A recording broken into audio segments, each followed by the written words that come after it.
Baik, Assalamualaikum warahmatullahi wabarakatuh. Selamat siang Bapak Ibu dan teman-teman semua. Selamat datang di webinar Day of AI Indonesia dengan tema Masa Depan Cerita Menjaga Jiwa Sinema di Tengah AI. Sebelumnya, saya Sofi Amira yang akan mendampingi jalannya acara pada siang hari ini. Terima kasih kepada seluruh peserta yang telah hadir dan meluangkan waktu untuk mengikuti diskusi kita hari ini. Semoga acara ini menjadi ruang belajar bersama, ruang refleksi, dan ruang percakapan yang bermakna tentang hubungan antara kecerdasan buatan, kreativitas, sinema, dan masa depan cerita. Sebelum masuk ke ruangan dan rangkaian utama, izinkan kami menyampaikan apresiasi kepada pihak-pihak yang telah mendukung terselenggaranya kegiatan ini. Webinar ini terselenggara atas dukungan Kementerian Kebudayaan RI dan PT Samudra Gemilang Plastindo. Kami menyampaikan terima kasih atas dukungan yang diberikan sehingga kegiatan literasi artificial intelligence ini, khususnya dalam konteks pendidikan, kebudayaan, dan industri kreatif, dapat terus diperluas kepada masyarakat. Bapak dan Ibu sekalian, hari ini kita akan membahas satu tema yang semakin relevan, yaitu bagaimana AI memengaruhi dunia cerita, sinema, dan kreativitas manusia. AI kini semakin banyak digunakan dalam kreatif, mulai dari riset, penulisan draft awal, pencarian referensi visual, pembuatan gambar, suara, hingga video. Namun, pertanyaan besarnya adalah, apakah AI hanya menjadi alat bantu atau perlahan dapat menggantikan proses kreatif manusia? Lalu, dalam dunia sinema, apa yang membuat sebuah cerita tetap terasa manusiawi? Apa yang membedakan karya sekadar rapi secara teknis dengan karya yang benar-benar memiliki jiwa? Itulah yang akan kita bahas dalam webinar hari ini. Bagaimana menjaga jiwa sinema dan kejujuran bercerita di tengah perkembangan AI. Sebelum kita mulai, ada beberapa arahan teknis yang ingin disampaikan. Bapak dan Ibu dapat menuliskan pertanyaan melalui kolom chat atau Q&A Zoom selama acara berlangsung, dan pertanyaan yang masuk akan kami kumpulkan dan kurasi untuk sesi diskusi interaktif setelah pemateri. Kami juga mohon seluruh peserta untuk menjaga suasana diskusi tetap tertib dan kondusif. Jika tidak sedang berbicara, mohon mikrofon tetap dalam keadaan di-mute. Terkait e-sertifikat, nanti panitia akan membagikan tautannya melalui kolom chat pada pertengahan acara dan menjelang akhir acara. E-sertifikat ini bersifat opsional dan berbayar, jadi tidak wajib diisi oleh seluruh peserta. Tautan tersebut hanya perlu diakses oleh peserta yang memang ingin mengajukan e-sertifikat dan bersedia mengikuti mekanisme pembayarannya. Baik, kita akan mulai rangkaian acara hari ini dengan sesi pertama, yaitu pengenalan Day of AI Indonesia dan materi penciptaan dengan AI yang akan disampaikan oleh Gary Poland, Advisor Day of AI Indonesia. Kepada Mas Gary, kami persilahkan. Terima kasih Mbak Sofi. Bapak Ibu, apa kabar? Assalamualaikum warahmatullahi wabarakatuh. Salam sejahtera untuk semuanya. Terima kasih ini sudah meluangkan hari Sabtunya dan saya tahu juga ini libur panjang ya. Eh, jadi sudah meluangkan di sini berarti Bapak Ibu betul-betul passionate untuk belajar tentang AI maupun tentang sinema ya. Nanti dari Pak Riri Rizan tentunya. Mungkin saya minta waktu sedikit Bapak Ibu. Saya Gary, advisor dan juga co-founder dari DOVA Indonesia untuk memperkenalkan dulu gitu ya, DOVA Indonesia ini sebetulnya apa dan mengapa kami lalu juga mengambil langkah untuk juga masuk ke dalam topik sinema hari ini. Jadi Bapak Ibu saya izin untuk share screen. Ya, sudah kelihatan ya layar saya ya. Nah, Bapak Ibu hari ini kami kebetulan memang mendapat banyak dukungan ya dalam perjalanan kami juga kami selalu mendapat banyak dukungan memang seperti yang sudah sering dikatakan banyak orang ya tidak ada hal satupun yang kita achieve itu sendiri gitu. Jadi kami ingin berterima kasih terhadap teman-teman di SG Plus, Kementerian Kebudayaan Republik Indonesia, juga ada guru-guru dari WIT ya, Wardah Inspiring Teacher di sini, dan tentunya parent organization kami yaitu IERA Foundation. Lahirnya DOVA Indonesia sebetulnya ceritanya Bapak Ibu itu karena memang AI itu sudah tambah eh, berkembang terus dan sudah banyak memasuki dalam kehidupan kita sehari-hari. Kami selalu membahasakannya seperti waktu media sosial itu muncul ya. Dulu pertama mungkin Friendster kalau Bapak Ibu sudah menggunakan sosial media dari zaman itu ya. Lalu muncul MySpace, lalu Facebook dan seterusnya dan seterusnya. Nah, literasi itu tuh apa sih sebetulnya? Literasi itu Kami itu eh, kalau kita dalam pendidikan kan literasi itu membaca menulis gitu ya. Kalau literasi numerasi itu membaca menulis, lalu kemampuan untuk tambah kurang, eh, mengkali membagi gitu. Kalau literasi AI itu sebetulnya dasar-dasar dari AI itu sendiri, Bapak Ibu. Jadi mempelajari atau bisa menguasai literasi AI itu, kami tidak berusaha mengajak Bapak Ibu untuk jadi engineer, ya, tidak berusaha mengajak Bapak Ibu untuk jadi ahli dalam AI, mengerti teknis di dalamnya itu seperti apa gitu. Kami ingin mengajak Bapak Ibu untuk tahu gitu, AI ini mesinnya, robotnya itu bagaimana sih cara bekerjanya, bagaimana cara mereka belajar, bagaimana cara mereka bisa mengembangkan atau menciptakan sesuatu dari nol gitu ya. Cuman dibilang tolong buatkan gambar jeruk, mereka bisa buatkan gambar jeruk yang bermacam-macam. Itu caranya bagaimana? Dan tentunya dalam literasi AI yang kita perlu tekankan adalah etisnya, Bapak Ibu. Jadi ini sesuatu yang mungkin akan lebih terasa lagi ya dalam 10-20 tahun ke depannya, atau mungkin bahkan lebih cepat. Apa sih sebetulnya etis dari AI itu? Kalau AI bisa membuat gambar, lalu bagaimana hak ciptanya untuk seniman-seniman yang menjadi inspirasi dari gambar-gambar itu?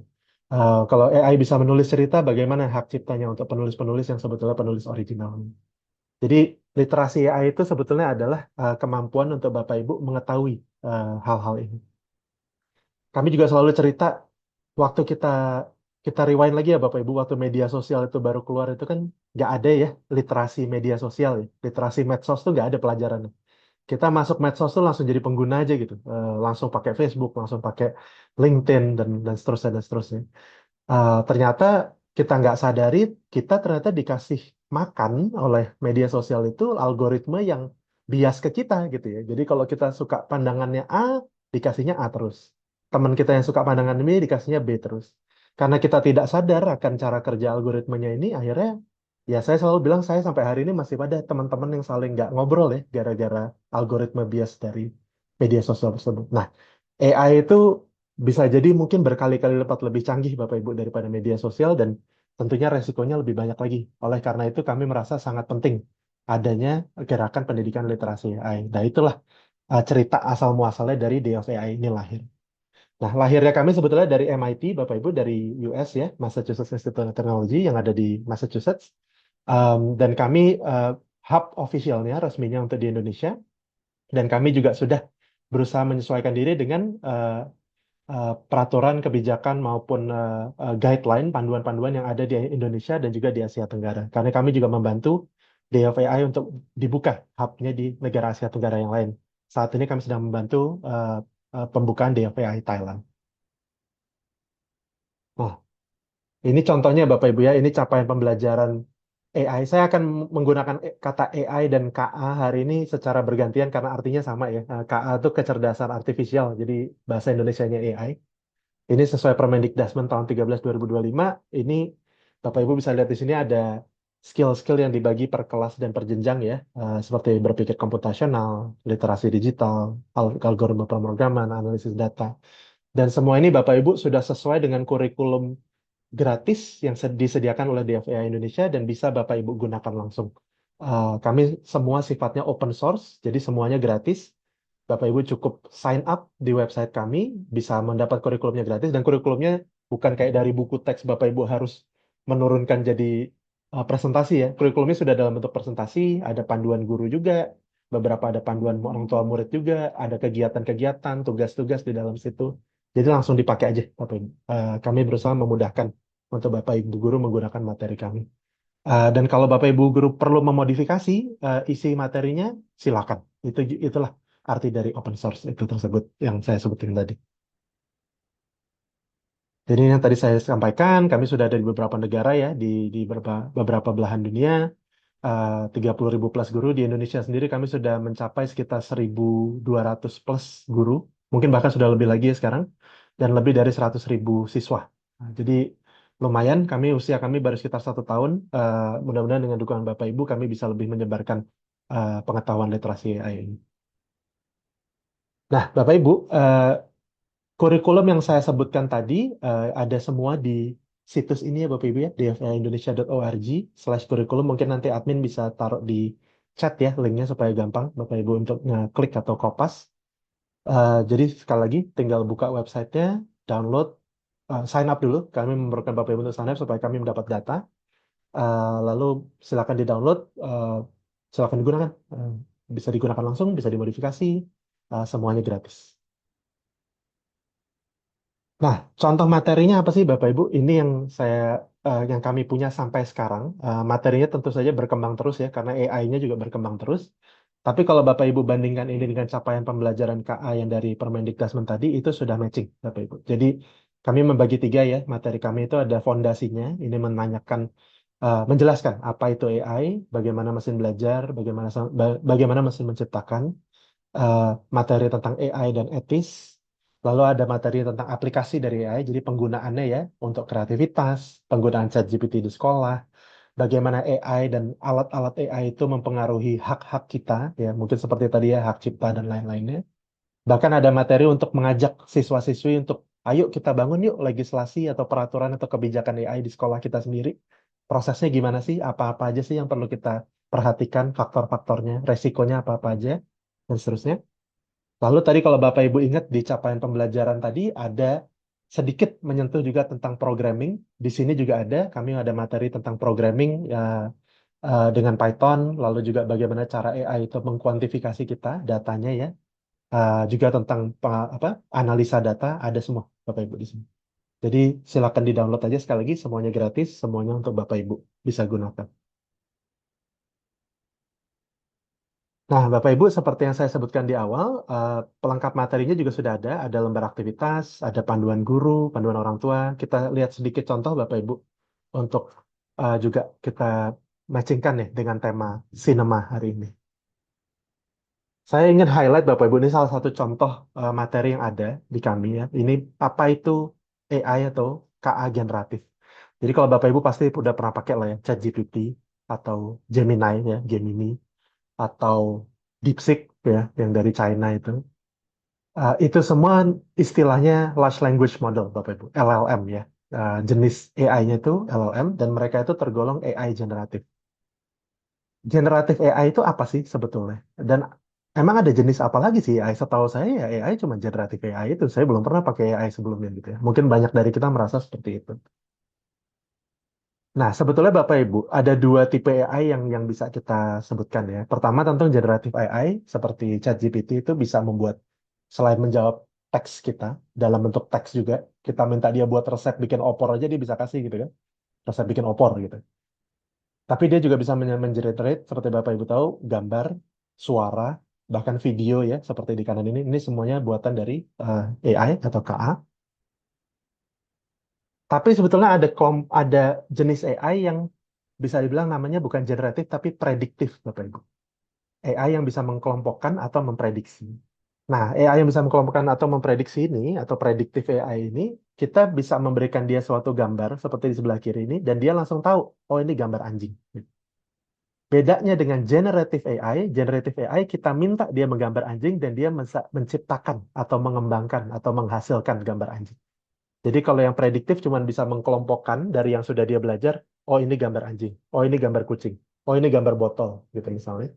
Kalau generatif AI kita bisa minta dia, tolong gambarkan botol, tolong gambarkan anjing, tolong gambarkan kucing yang kupingnya lebar, dia bisa melakukan itu. Jadi generatif seperti namanya bisa generate sesuatu, mengembangkan sesuatu, menciptakan sesuatu kasarnya. Nah, ini contoh penggunaannya ya. Kalau yang sebelah kanan itu yang generatif AI kita sudah lihat tadi ya. Kita sudah juga banyak mempraktekkan. Bisa generate video, teks, gambar, audio. Tapi kalau prediksi, ini mungkin Bapak Ibu bisa melihatnya seperti di sini, contoh sebelah kiri nih. Kayak di YouTube atau di Spotify kalau Bapak Ibu sering pakai ya. Karena Bapak Ibu mungkin suka nonton konten yang horor gitu. Tiba-tiba dikasih rekomendasinya, mungkin Bapak Ibu akan suka kontennya YouTuber ini yang suka cerita horor. Atau film A atau film B yang juga kontennya horor. Nah, YouTube itu belajarnya dari konten-konten yang Bapak Ibu suka tonton, semua kategorinya horor, dari situ dia bisa memprediksi. Oh, Bapak ini atau Ibu ini akan sukanya konten yang horor lagi ke depannya. Jadi itu namanya predictive AI. Sedangkan kalau generative AI, kita bisa minta dia untuk membuat sesuatu untuk kita. Nah, ini materinya juga termasuk seperti ini, Bapak Ibu. Jadi apa sih persamaannya antara dua ini? Tentunya dua-duanya harus belajar dari banyak sekali contoh ya. Tidak seperti manusia, kalau saya kasih lihat Bapak Ibu satu jenis spesies anjing yang baru gitu ya. Misalnya Bapak Ibu belum pernah lihat anjing Dalmatian ya, yang bintik-bintik itu. Mungkin saya kasih satu contoh, Bapak Ibu ke depannya udah langsung tahu, oh anjing yang bintik-bintik itu namanya Dalmatian. Tapi kalau robot AI itu perlu dikasih mungkin contoh ribuan, bahkan mungkin jutaan anjing Dalmatian. Baru dia bisa bilang, oh anjing Dalmatian itu yang berbintik-bintik. Karena mereka tidak bisa ya Bapak Ibu mempunyai pengetahuan awal tentang anjing, kecuali kita kasih datanya. Dan jenis anjing kan banyak sekali. Dan lagi pula juga banyak anjing itu mirip-mirip ya. Juga ada anjing yang mirip dengan kucing, banyak binatang yang juga mirip-mirip gitu. Jadi data yang begitu banyaknya dengan fitur-fitur yang sangat khas itu, yang akhirnya bisa mengajarkan dia, oh ini anjing tipe A, ini anjing tipe B, ini seekor anjing tipe C. Hmm. Bapak Ibu saya mau mengajak sedikit nih, kita cepat aja. Eh, saya pengen ngetes nih Bapak Ibu, apa sih jenis KA yang saya tunjukkan berikut ini ya. Bapak Ibu mungkin bisa di chat, saya akan lihat ya chatnya. Jawab aja, ini jenis KA-nya KA yang prediktif, yang menebak, yang mengelompokkan, atau KA yang generatif, yang menciptakan seperti saya jelaskan tadi. Contohnya ya, Bapak Ibu, untuk menyortir uang seperti yang dilakukan kasir itu kegiatan apa itu Bapak Ibu? Kegiatan yang mengelompokkan atau memprediksi atau mengembangkan atau menghasilkan. Itu jawabannya yang mengelompokkan ya. Karena eh, tidak menghasilkan atau menciptakan hal yang baru gitu ya. Cuman mengelompokkan kategori yang ada. Oh, ini uang 1.000 rupiah taruh di sini, uang 5.000 taruh di situ. Sekarang kita coba yang lain. Nah, dalam memilih kotak sampah Bapak Ibu, ini mengelompokkan atau menghasilkan?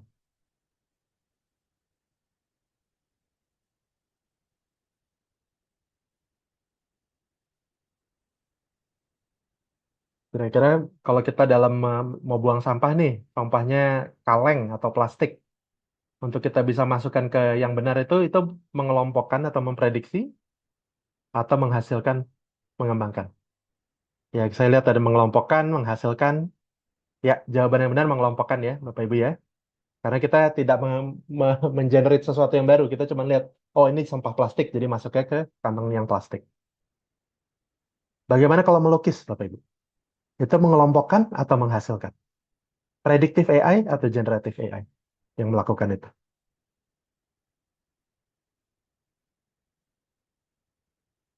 Ya, saya lihat menghasilkan, betul, Bapak Ibu. Ini menghasilkan ya, karena dari nol, dari tidak ada apa-apa, muncullah sesuatu, dikembangkan sesuatu. Ramalan cuaca, Bapak Ibu. Mengelompokkan atau menghasilkan?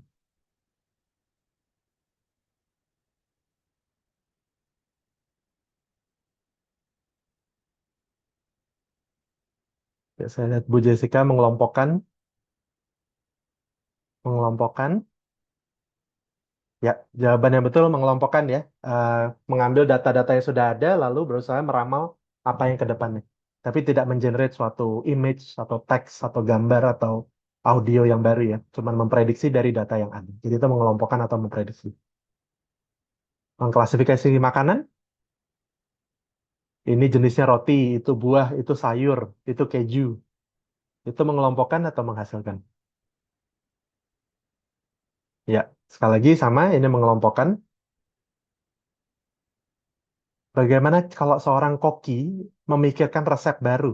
Ini mengelompokkan atau menghasilkan? Resep baru, belum pernah ada sebelumnya.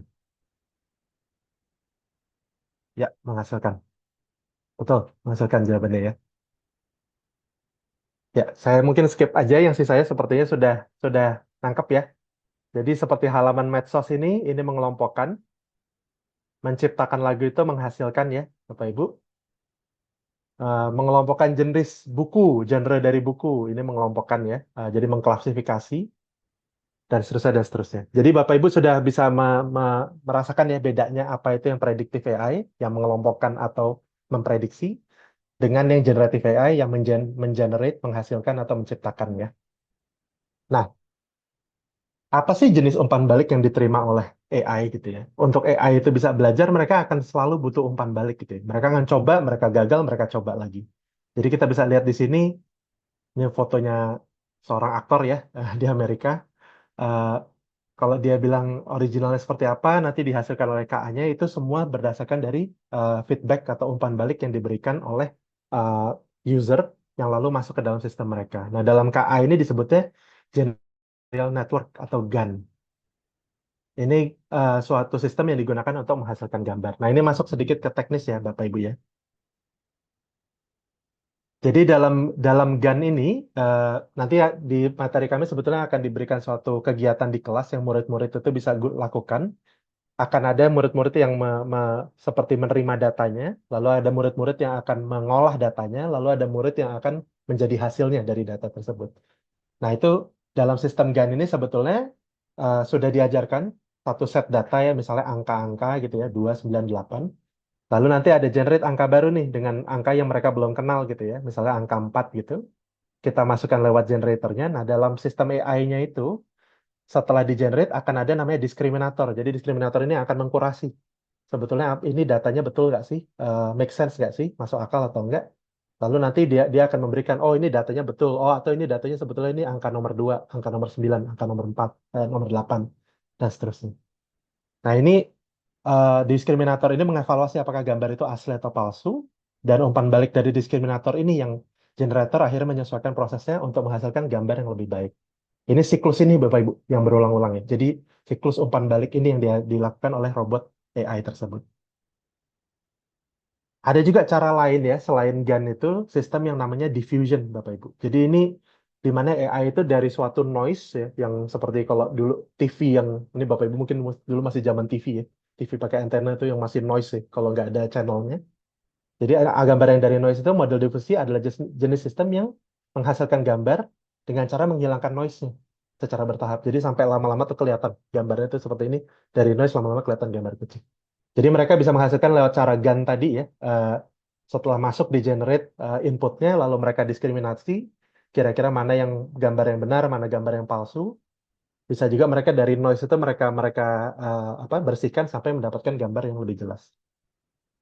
Setelah banyak percobaan, gambar detail akan muncul dan dari awal yang berantakan. Itu sistem dari diffusion. Nah, Bapak Ibu ini juga materinya nanti akan masuk ke dalam yang lebih detail lagi sebetulnya. Akan mengulas juga tambah tinggi jenjangnya untuk dipelajari murid-murid ya. Mengulas juga sebetulnya otak di balik AI-nya itu bagaimana sih. Jadi tadi aktivitas tadi untuk menggambarkan GAN dan diffusion tadi di kelas, itu sebetulnya tiap-tiap murid itu akan memerankan satu layer dari jaringan neural, jaringan otak yang ada di balik AI-nya ya.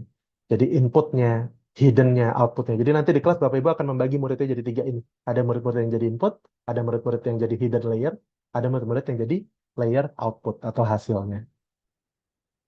Nah, nanti juga akan dijelaskan lapisan input itu adalah bagian yang seperti apa perannya, lapisan tersembunyi atau hidden itu perannya seperti apa, lalu lapisan output itu seperti apa. Bapak Ibu mesti tahu dalam menghasilkan gambar itu, kalau kita ketik di ChatGPT, misalnya buatkan saya resep opor gitu ya, mereka itu mengambilnya itu dari apa yang kita ketikkan Bapak Ibu. Jadi mereka akan menghasilkan itu dari buatkan saya opor gitu. Buat itu misalnya jadi satu token ya, satu data buat mereka. Kan itu jadi token yang lain. Nah itu buatkan itu jadi perintah buat mereka. Oh buatkan itu artinya adalah make me. Buatkan, develop for me gitu. Kembangkan untuk saya gitu. Opor. Nah nanti mereka akan ada tokennya O, nah satu por gitu. Nah opor dijadikan satu, dua token itu menjadi data baru. Oh opor itu jenis makanan di Indonesia. Jadi buatkan opor adalah oh berarti orang ini minta dibuatkan opor gitu. Nah, kalau misalnya bentuknya teks Bapak Ibu, mereka akan membacanya per token itu. Jadi satu per satu, lalu mereka akan menghasilkan jawabannya juga satu per satu. Opor misalnya cara pertamanya eh, beli santan gitu ya. Itu masing-masing token dari beli santan itu akan dikeluarkan beli santan gitu. Lalu lanjut lagi ke berikutnya, jalan lagi ke berikutnya. Dan itu linear ya Bapak Ibu ya. Satu persatu langkahnya dia keluarkan dari data yang dia punya, dia berikan jawabannya satu persatu dari awal sampai habis. Tapi kalau kita ngomong sinema, Bapak Ibu, itu kan penuh dengan image, penuh dengan audio gitu, visual. Uh, dalam menghasilkan visual, kalau Bapak Ibu masuk ke AI itu, datanya itu sebetulnya tidak satu persatu tokennya, tapi langsung semuanya sekaligus. Jadi bayangkan seperti instead of kita ngasih instruksi itu satu persatu, mereka harus menerimanya atau menghasilkannya itu satu image-nya sudah langsung jadi. Itu itu sifatnya dari AI itu sendiri. Jadi ada ada perbedaan sedikit cara bekerjanya mereka menghasilkan hasil yang teks dan hasil yang image gitu. Kalau yang image itu Itu mungkin karena mengapa juga kalau Bapak Ibu berusaha mengkoreksi mereka dari teksnya, itu masih bisa, lebih bisa mereka lakukan. Tapi kalau Bapak Ibu minta mereka untuk koreksi satu bagian dari image-nya, misalnya Bapak Ibu minta gambar opor, mereka kasih gambarnya gambar rendang gitu. Itu suka lebih susah mereka untuk melakukan itu. Itu karena saat dalam mengenerate image itu mereka harus langsung satu set, satu paket, tidak bisa cuman bagian-bagian seperti teks tadi. Nah, ini hal-hal seperti ini yang juga akan di-cover oleh materi dari kami. Jadi kembali ke sini, jaringan neuralnya akan diajarkan sampai ke dalamnya, bagaimana mereka generate image, bagaimana mereka generate teks. Saya akan cepat aja di sini. Bahkan nanti akan lebih dalam lagi bagaimana pembelajaran mesin itu bisa terawasi, tidak terawasi, maupun lewat cara pembelajaran penguatan atau reinforcement learning. Nah, semua ini Bapak Ibu sebelum saya transisi ke Pak Riri dan Prof. Ismunandar, sekali lagi semua ini tersedia untuk Bapak Ibu bisa pelajari, Bapak Ibu bisa gunakan dengan gratis dan silakan dimodifikasi. Semuanya open source, artinya semuanya gratis, bisa diredistribusi, bisa dimodifikasi. Kami hanya minta tolong cantumkan kredit kepada DOVI dan juga rekan-rekan kami yang sudah ikut mengkontribusi. Biasanya sudah ada di slide saya tersebut. Ini contohnya seperti slide ini ya Bapak Ibu. Bisa Bapak Ibu misalnya ambil slide ini lalu disesuaikan aja mana-mana saja sih yang sudah mendapatkan kredit menciptakan slide originalnya. Nah, terakhir mungkin Bapak Ibu, DLVA Indonesia sendiri, eh, kami melakukan beberapa aktivitas ya di Indonesia ini. Pertama, kami mengadakan acara-acara untuk raising awareness ya, memberikan pengetahuan tentang literasi AI. Ini contoh acara kami di At America di Jakarta, di Pacific Place. Ini acara kami di Boston waktu itu ya, di Museum of Science. Ini mengajak murid-murid untuk membuat satu project menggunakan AI. Ini mereka sedang presentasi ya, fotonya. Ada juga nih acara di Museum of Fine Arts di Boston. Ini kita minta murid-murid itu untuk uh, mengembangkan self portrait, jadi foto mereka sendiri, mengeluarkan karakter mereka dalam foto itu, tapi lewat AI. Jadi harus promptnya harus tepat gitu. Nah ini kegiatan seperti ini kami sangat terbuka Bapak Ibu untuk berkolaborasi. Tidak harus skala besar, kita buat di sekolah juga nggak apa-apa gitu ya. Sesuatu yang fun gitu, tapi juga bisa memberikan pengetahuan literasi AI terhadap siswa-siswi juga guru-gurunya. Kami juga bisa berkolaborasi dengan Bapak Ibu untuk mengkontekstualisasi. Sekali lagi materinya kan dari Amerika, Bapak Ibu, jadi bahasa Inggris dan juga dalam konteks Amerika ya. Kadang-kadang dalam mentranslate ke Indonesia juga harus banyak kontekstualisasinya. Dan ini kami mengundang dosen-dosen, Bapak Ibu guru untuk membantu kami dalam prosesnya. Ini salah satu contohnya eh, saat kita mentranslate ya. Ini kita menjelaskan tentang LLM tadi ya, token yang saya jelaskan tadi. Saat kita ketik once upon a itu kan biasanya kalau bahasa Inggris kemungkinan berikutnya itu once upon a time ya, pada suatu waktu. Jarang sekali dalam bahasa Inggris itu ada once upon a city gitu, pada suatu kota atau once upon a way. Jadi probabilitasnya sangat berbeda. Paling tinggi itu once upon a time. Tapi saat kita translate ke bahasa Indonesia, pada suatu waktu itu sama seringnya probabilitasnya dengan pada suatu hari, pada suatu malam, pada suatu masa gitu. Jadi ketika ditranslate ke bahasa Indonesia, probabilitasnya pun berubah semua gitu. Jadi konteks-konteks seperti ini yang harus kita sesuaikan saat materinya itu diajarkan di Indonesia. Nah, ini kami butuh bantuan Bapak Ibu juga untuk mau mendukung kami. Dan kolaborator kami juga biasanya bisa mendapatkan apa ya, fasilitas yang menarik ya, seperti ada acara-acara conference pendidikan, kadang-kadang kami bisa mengajak dengan gratis gitu ya, yang seharusnya berbayar, karena sebagai kolaborator kami bisa mendapatkan voucher gratis. Terakhir mungkin Bapak Ibu kalau ingin berkolaborasi, ini QR code-nya ada di layar. Nanti saya juga bisa taruh linknya untuk QR code ini di chat. Ini Google Form ya, silakan isi aja nanti email atau WhatsApp-nya akan kami hubungi bagaimana cara berkolaborasi lebih lanjut. Um, dan mungkin dari situ saya ingin transisi ke sesi utamanya ke Pak Riri dan Profesor Wismunandar. Mungkin yang kita ingin jelaskan Bapak Ibu di sini adalah saya tadi menjelaskan teknisnya sedikit ya tentang bagaimana AI itu berperan dalam mendevelop, mengenerate image, video, visual, dan tentunya seni-seni yang biasanya dilakukan oleh manusia. Tapi tentu saat kita nonton film gitu ya Bapak Ibu, salah satu film favorit saya tuh Casino ya dari Martin Scorsese. Itu ada buat saya itu ada rasa-rasa yang kalau misalnya kita tidak mengetahui konteksnya seorang Martin Scorsese yang berasal dari New York gitu ya, dari Brooklyn, tidak mengetahui eh, konteks seorang etnis ya, Italian American itu kita juga tidak bisa merasakan filmnya sedalam itu. Nah, ini jiwa-jiwa seperti ini nih bagaimana sih kita bisa mempertahankannya dalam dunia sinema gitu. Dan ini kita akan tanya ke Pak Riri Riza bersama-sama. Kalau dengan begitu saya akan kembalikan ke Mbak Sofi, moderator. Terima kasih banyak Bapak Ibu. Nah, saya tetap di sini nanti kalau tanya jawab ada yang ingin bertanya, silakan. Terima kasih. Baik, terima kasih banyak kembali Mas Gary. Dari sesi tadi kita mendapatkan gambaran bahwa Day of AI ini itu hadir bukan hanya untuk memperkenalkan teknologi AI, tapi juga untuk membantu guru, pelajar, dan masyarakat memahami AI secara kritis, kreatif, dan bertanggung jawab.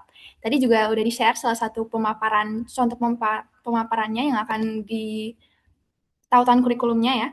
Dan sebelum kita lanjut ke sesi berikutnya, kami informasikan bahwa tautan e-sertifikat juga e-curriculum akan dibagikan oleh panitia melalui kolom chat. Sekali lagi, e-sertifikat ini tidak wajib dan Bapak dan Ibu yang tidak membutuhkan e-sertifikat tidak perlu mengisi formulir tersebut. Formulir ini hanya diperuntukkan bagi peserta yang ingin memperoleh e-sertifikat berbayar. Selanjutnya, kita akan masuk ke sesi utama bersama narasumber kita hari ini.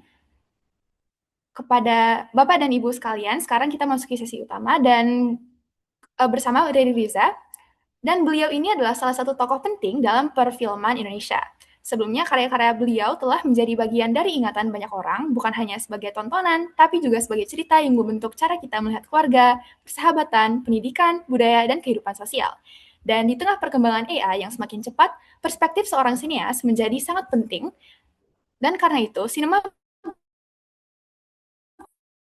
bukan hanya soal teknologi, visual, atau produksi, manusia menyampaikan pengalaman, emosi, konflik, dan makna.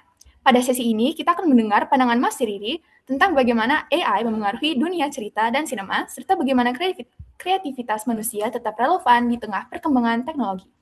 Kepada Mas Riri Riza, kami persilahkan. Baik, terima kasih Sofi, moderator untuk kesempatan ini dan tentu saja eh, kepada segenap penyelenggara. Saya merasa bersyukur ada di sini karena saya juga jadi eh, belajar banyak sekali ya. Terima kasih tadi dari Mas Gary, Day of AI Indonesia. Em, Assalamualaikum warahmatullahi wabarakatuh. Salam sejahtera. Terima kasih untuk kesempatan membicarakan film atau membicarakan sinema, sebuah profesi atau lapangan yang saya geluti selama mungkin sekarang sudah memasuki usia 25 tahun ya. Saya berada di dalam lapangan produksi film gitu. Dan saya tentu saja bersyukur bisa setiap kesempatan bisa berbagi tentang ini. Mungkin itu juga kesempatan untuk mendapat lebih banyak eh, sahabat, eh, antusiasme yang lebih besar terhadap film Indonesia yang tentu saja akan berpengaruh pada keberlanjutan film Indonesia sebagai salah satu identitas kita. Izinkan saya akan berbagi sedikit melalui slide ya. Sekarang sudah bisa dilihat ya. Sudah, Om. Ya, belum full screen aja. Baik. Oke, sudah kelihatan full ya. Ya, Sudah. Baik. Oke. Ups. Ya, pertama-tama saya tentu saja harus mengakui bahwa artificial intelligence atau yang tadi disebut sebagai kecerdasan artifisial itu adalah sesuatu yang sudah menjadi bagian penting dari kehidupan kita. Eh, Penting mungkin kata-kata yang relatif ya kepada siapapun, tetapi pasti kita melihat ini sebagai sesuatu perjalanan gitu ya. Tentu saja eh, kita sudah menggunakan berbagai sumber-sumber informasi yang istilahnya terkomputerisasi itu sejak lama. Eh, kita kita membuat menggunakan Google untuk mencari Google Map untuk mencari sebuah tempat. Kita menggunakan AccuWeather untuk memprediksi atau menentukan apakah hari ini ada ide yang baik untuk syuting di luar gitu ya. Kalau dalam kasus saya gitu ya, apakah lebih baik kita mulai dari dalam rumah dulu sebelum kita keluar karena pagi ini diperkirakan cuaca akan mendung gitu, sore matahari akan membuka. Jadi hal-hal seperti ini sebenarnya sudah banyak kita kita biasa gunakan gitu, tapi tentu saja seperti tadi yang disampaikan oleh eh, Mas Gary gitu, kita masih perlu banyak belajar dan eh, memanfaatkan fenomena atau perkembangan teknologi ini. Saya adalah pengguna ChatGPT, jadi saya selalu eh, em, mencoba ketika saya melakukan riset saya menggunakan ChatGPT untuk mengembangkan referensi-referensi misalnya atau mencari informasi yang lebih mendalam gitu. Ketika saya mengajar atau melakukan sebuah penelitian dalam bidang yang saya geluti, saya juga mencoba menelusuri, memperluas kerangka teoritisnya gitu ya, mengembangkan penelitian dan gagasan kreatif saya. Ya, sesederhana eh, saya mencari informasi tentang seseorang sangat menarik gitu ya ketika saya menyusun sebuah prompt dan menemukan apa yang informasi atau pengetahuan yang saya bisa dapat gitu. Dan mungkin untuk memulai perkenalan kita, saya mungkin akan juga memulai dengan ini ya, bagaimana hasil hasil chat GPT dari siapa saya gitu. Ini adalah biodata saya, mungkin sekalian untuk Bapak Ibu yang baru mengenal atau salam kenal dari saya gitu. Saya sutradara film. Ini adalah biodata yang dibuat oleh perusahaan di mana saya bekerja. Jadi diproduksi oleh Miles Films ya. Ini ada di website Miles Films. Jadi ini kurang lebih yang disampaikan gitu. Kemudian yang slide berikutnya itu adalah eh, yang kita lihat sekarang adalah sebuah eh, hasil dari prompt tentang siapa saya di ChatGPT gitu. Mungkin perbedaannya bisa kita lihat ya di versi pertama tentu saja yang kita bisa lihat itu adalah latar belakang pendidikan, kemudian beberapa karya-karya penting saya tentu saja dipilih yang kurang lebih relevan dan istilahnya punya bermakna atau bernilai tinggi kepada publik dan juga dengan berhati-hati menyusun urutan waktu gitu ya, mulai dari awal sampai yang film paling terakhir dan juga ada beberapa informasi tambahan yang mungkin tidak banyak diketahui oleh publik, misalnya bahwa saya itu punya sebuah inisiatif di Makassar, saya juga mengajar di IKJ dan saya juga baru selesai menyelesaikan program doktor saya gitu. Sementara kalau di ChatGPT ya tentu saja lebih selektif ya. Film yang dipilih juga adalah film-film yang mungkin paling banyak terhubung dengan nama saya seperti Kuldesak, kemudian Petualangan Sherina, Ada Apa Dengan Cinta. Sebenarnya Ada Apa Dengan Cinta itu ChatGPT di sini kurang tepat karena film itu bukan saya sutradaranya, tetapi saya adalah salah satu produser dan penulis skenarionya. Eh, Kemudian dia menyimpulkan bahwa saya adalah seorang sutradara yang mengangkat tema persahabatan, identitas, dinamika sosial dan seterusnya. Jadi mungkin itu bisa bisa menjadi kayak semacam contoh gitu ya, bagaimana em, eh, AI itu mencari poin-poin gitu ya dari informasi atau kesatuan informasi tentang seseorang. Em, Nah, bagaimana sebenarnya pengalaman atau eh, menggunakan AI dalam proses kreatif saya? Sebenarnya seperti saya tadi katakan, saya selalu mencoba mengkaitkan referensi, menjadikannya mesin untuk mencoba mengelola referensi ya. Lebih prediktif jadinya ya, mencoba mengelompokkan konsep-konsep.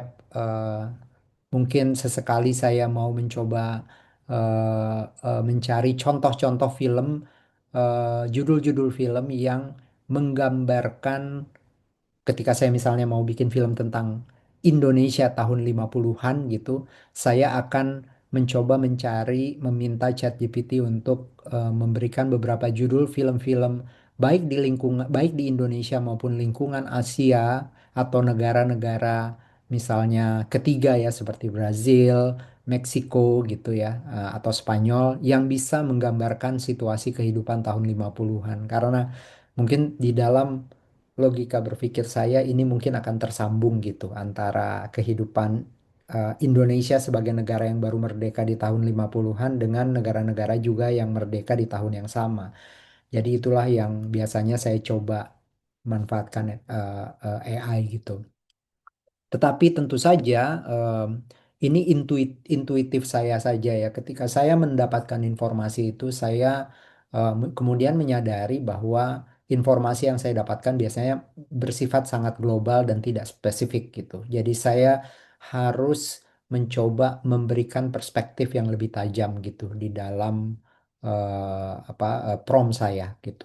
Jadi kadang-kadang itu tentu saja em, adalah modal yang saya miliki karena kebetulan saya adalah seorang yang berkecimpung di dunia film sudah cukup lama. Saya juga adalah seorang dosen gitu. Saya mengajar tentang film, sejarah film di di di IKJ. Jadi banyak hal yang hasil dari eh, eh, informasi yang saya dapatkan lewat chat GPT itu masih mungkin saya konfirmasi dengan pengalaman dan pengetahuan yang saya sudah miliki sebelumnya gitu. Saya tidak katakan bahwa banyak ketidaktepatan, tapi biasanya kita perlu mencoba menggali lagi informasi yang kita dapat itu. eh, dan mungkin seperti yang Mas Giari katakan tadi, dia akan semakin tajam ketika kita bertanyanya lebih spesifik, kurang lebih demikian. Saya juga memberi eh, suka apa ya menghibur diri saya dengan sekedar bertanya hal-hal yang paling sederhana tentang sebuah konsep gitu. Itu adalah satu satu proses yang bagi saya memberikan sebuah perspektif-perspektif yang berbeda biasanya dari sebuah ide gitu ya. Em, Misalnya ya kadang-kadang saya suka membandingkan misalnya tadi Gary menyebut sutradara Martin Scorsese gitu ya. Saya suka misalnya mencoba mencari eh, misalnya aspek komikal dari film-film Martin Scorsese gitu dan itu biasanya saya mendapatkan informasi-informasi yang tidak terbayangkan bagi saya gitu. Itu contoh bagaimana saya menggunakan AI. Jadi mencoba mencari misalnya kerangka teoritis, mencoba mencari referensi sejarah dan juga tentu saja untuk kadang-kadang sebagai sebuah break gitu ya, sebagai sebuah jeda gitu. Karena kadang-kadang kita bisa mendapatkan jawaban-jawaban yang lucu saja gitu melalui AI. Nah, ini satu contoh ya yang menarik ya di dalam dunia penulisan skenario atau penciptaan film itu sebenarnya ada eh, pola yang sudah sangat baku dan berulang. Dan biasanya dia itu didasarkan pada sebuah kajian terhadap banyak sekali skenario film atau film-film yang sukses sebelumnya. Ada ini kalau Bapak Ibu lihat di sini ada dua nama, Sid Field yang pertama dan Blake Snyder yang kedua. Ini adalah guru yang banyak menulis buku-buku tentang struktur di dalam penulisan skenario film. Jadi kemarin kebetulan saya mengadakan atau diminta untuk bicara di sebuah workshop di Makassar International Writers Festival di Makassar di pertengahan 2 minggu yang lalu kurang lebih. Dan saya mencoba mempresentasikan dua tipe eh, struktur di dalam penulisan skenario film dari dua penulis buku ini. Dan satu cara yang menurut saya cepat karena workshopnya berlangsung hanya kurang lebih 2 jam dengan peserta pemula gitu, saya mencoba meminta ChatGPT untuk mengenerate sebuah grafis gitu ya, grafik gitu untuk bisa menggambarkan seperti apa sih struktur di dalam penulisan skenario film. Yang pertama adalah menurut Sid Field, yang kedua menurut seorang penulis lain yaitu Blake Snyder. Jadi karena karena bisa dikatakan dua penulis ini sudah begitu lama berkecimpung di dunia penulisan, jadi saya bisa mendapatkan informasi dalam bentuk grafis melalui ChatGPT. Nah, ya, masuk ke pertanyaan utama dari pertemuan kita dari forum kita kali ini yaitu apa sih kekhususan penciptaan film dan eh, ya kalau mau disebut ancaman karena bisa dilihat tadi ya dalam presentasi Mas Gary, sekarang kita mau membuat adegan film atau adegan video itu mengenerate gitu itu bukan sesuatu yang terlalu sulit lagi gitu. Itu sudah banyak dilakukan gitu. Nah, sebenarnya em, saya saya sebenarnya eh, me- ingin berbagi gitu bagaimana sih proses eh, pembuatan film itu gitu. Bagaimana sih inspirasi di dalam kita membuat film. Tentu Bapak Ibu sudah tahu bahwa film bisa datang dari berbagai eh, eh, kemungkinan inspirasi, baik itu yang didasarkan pada karya yang sudah ada sebelumnya atau bisa didasarkan pada pengalaman personal dari seorang penulis skenario, sutradara, atau produser film. Jadi, dia adalah sebuah karya seni, dan karya seni itu biasanya datang dari pengalaman sosial budaya orang yang menciptanya, gitu.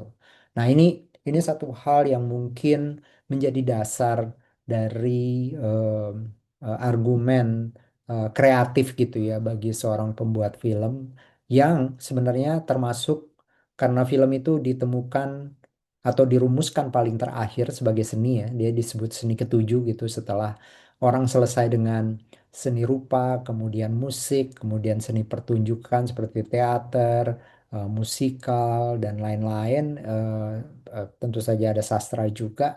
Film kemudian baru ditemukan sebagai sebuah anak kandung teknologi gitu karena dia terbentuk betul sebagai gambar bergerak. Tadinya dia adalah fotografi yang diam, kemudian menjadi gambar yang bergerak itu di akhir abad ke-19 menjelang abad ke-20. Jadi eh, dia bersamaan dengan revolusi industri. Jadi film itu menjadi sebuah seni bercerita, bicara tentang emosi, tetapi pada saat yang sama juga dia adalah sebuah anak kandung teknologi yang sangat kompleks itu. Nah, itu yang membuat film eh, menjadi mungkin unik gitu ya. Kita bisa lihat saya ini adalah pembuat film generasi yang dulunya saya mulai di usia sangat muda, tetapi sebenarnya saya sekarang sudah menjadi sutradara senior di Indonesia gitu.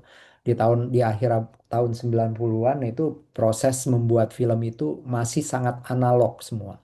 Mulai dari penulisannya, ya tentu saja kita nggak pakai mesin ketik, tetapi kita menggunakan aplikasi penulisan skenario yang sebenarnya masih sangat analog konsepnya dan skenario itu masih dicetak gitu. Tidak ada orang membuat film dengan skenario yang dibaca dari misalnya Kindle atau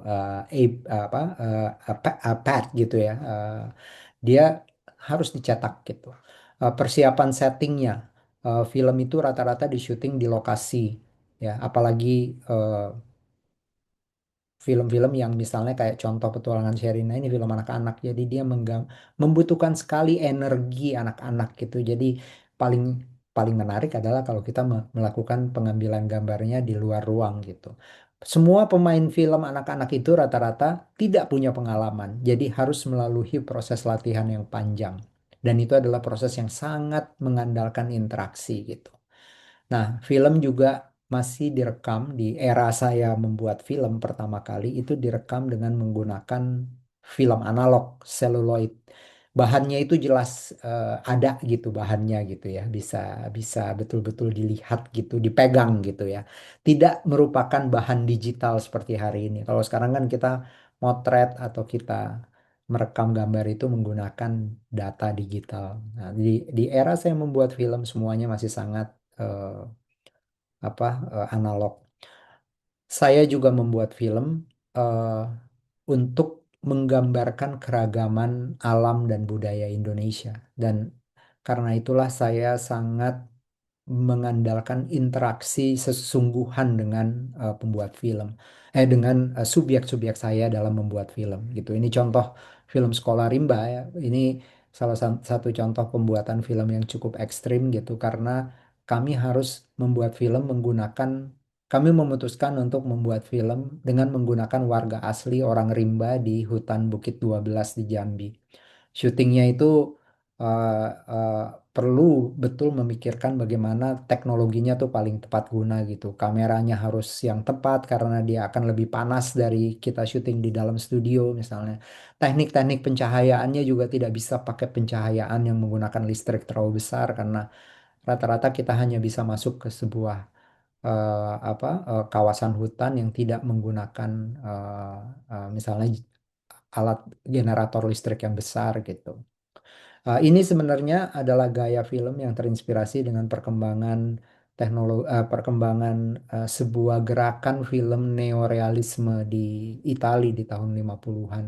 Jadi saya mungkin termasuk orang yang sangat menyukai film-film yang natural, yang wajar gitu ya, yang menggambarkan realisme apa adanya. Nah, semua pemain yang ada di sini Bapak Ibu bisa dilihat itu anak-anak memang anak-anak rimba. Mereka berbahasa Indonesia pun masih terbata-bata gitu. Nah, bagaimana proses film, eh, pembuatan film atau konsep-konsep film di masa depan kalau melihat fenomena eh, apa ya eh, mempertahankan istilahnya ke kesenian film atau bagaimana film itu dialami karena ini juga menjadi persoalan sekarang tentu saja film dulu itu dibuat kemudian untuk ditonton di bioskop tetapi dengan perkembangan teknologi dan digitalisasi justru banyak sekali generasi yang merasa menonton film itu adalah pengalaman digital gitu menonton film itu tidak lagi di bioskop gitu. Nah, saya rasa ini adalah pertanyaan-pertanyaan yang akan muncul dan bagaimana sebenarnya em, kesadaran yang paling dibutuhkan menurut saya adalah kesadaran untuk kita tetap mencoba menggali bagaimana sih film itu dibuat atau dikonsepkan dan akan terus menjadi pengalaman yang sama dari waktu ke waktu. Em, Mungkin kita semua pernah mengalami revolusi ya ketika ya kalau kalau di antara Bapak Ibu sekalian yang ada yang tumbuh di tahun-tahun 80 90-an. Di tahun-tahun itu sebenarnya film juga mengalami ancaman karena perkembangan televisi misalnya. Ya, jadi dulu kita biasa menonton menonton film di bioskop, tiba-tiba ada televisi, ngapain kita ke bioskop gitu. Lebih nyaman kita nonton film di rumah bisa sambil berkumpul dengan keluarga, makan siang dan atau melakukan kegiatan lain tanpa harus bayar juga ya. Tetapi kemudian film kembali lagi menjadi dominan gitu. Ini film sudah mengalami berbagai ujian termasuk waktu kemarin pandemi misalnya. Kita nggak bisa keluar bioskop tiba-tiba kayak harus di reset gitu ya dari nol. Tetapi ketika kemudian pandemi selesai kita malah eh, masuk ke sebuah waktu di mana film tiba-tiba menghasilkan penonton yang terbanyak di Indonesia gitu. Jadi tidak terbayangkan film sampai mencapai 10 juta penonton tadinya ya di Indonesia dengan jumlah layar yang terbatas. Tetapi setelah pandemi selesai, minat masyarakat untuk kembali ke bioskop itu malah semakin besar. Dan mereka mau masuk ke bioskop itu untuk apa? Untuk menonton film di sebuah ruangan yang dipersiapkan.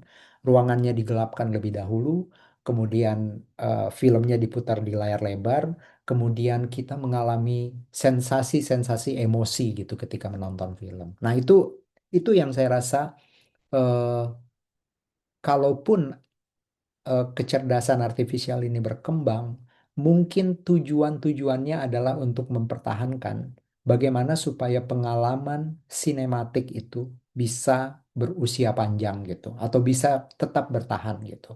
Jadi itu yang menurut saya kalau ditanya bagaimana masa depan dan peran intervensi artificial intelligence seperti tadi yang dikatakan Mas Gary, mungkin yang dilakukan adalah semua pembuat film akan mencoba mencari informasi sebanyak-banyaknya supaya pola kreativitas mereka itu tetap berdasarkan pada tren atau model-model film yang sukses sebelumnya sebagai tontonan di bioskop.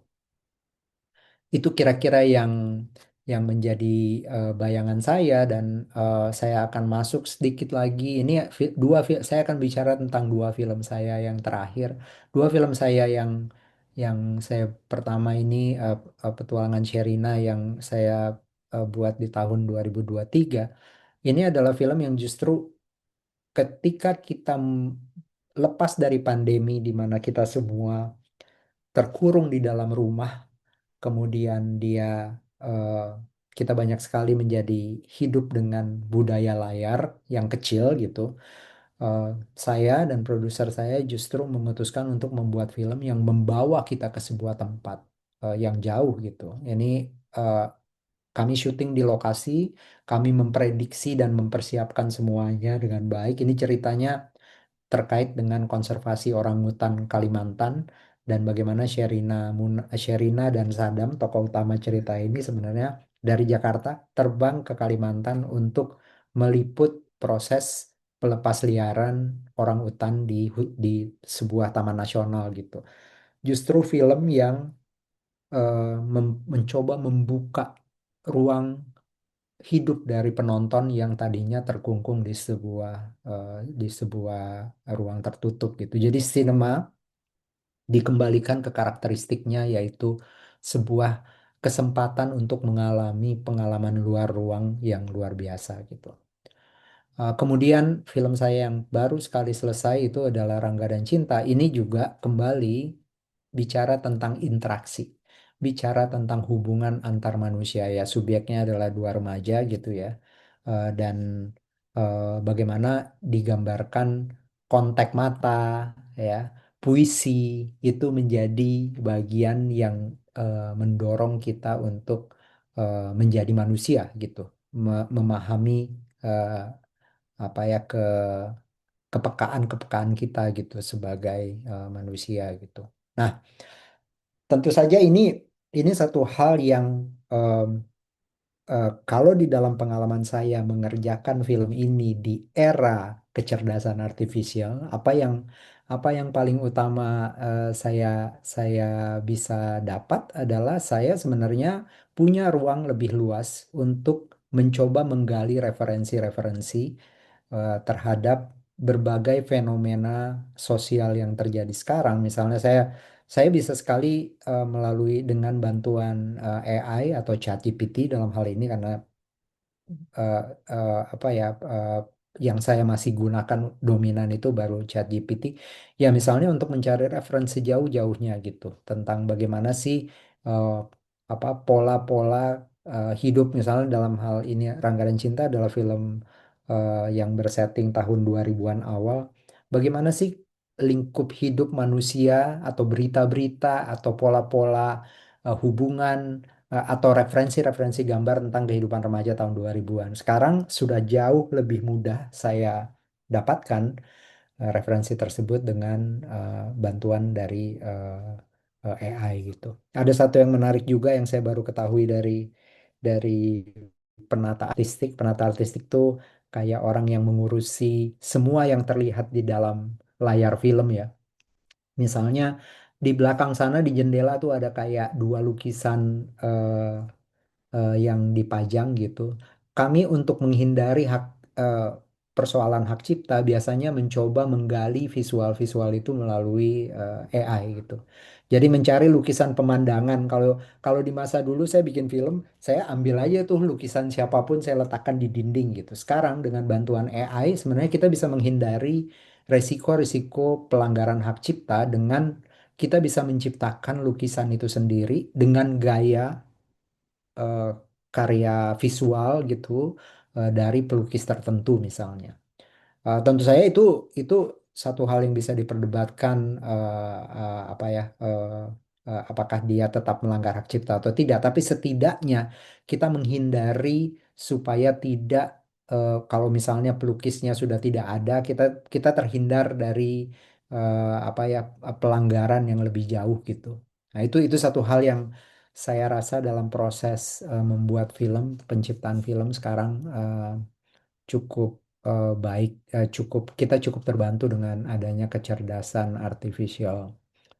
Em, Sikap tentu saja juga adalah sikap kita harus lebih kritis ya, terhadap informasi apapun yang kita dapat dari artificial intelligence itu atau ChatGPT misalnya dalam hal ini yang saya biasa gunakan, itu tetap harus diverifikasi lagi gitu.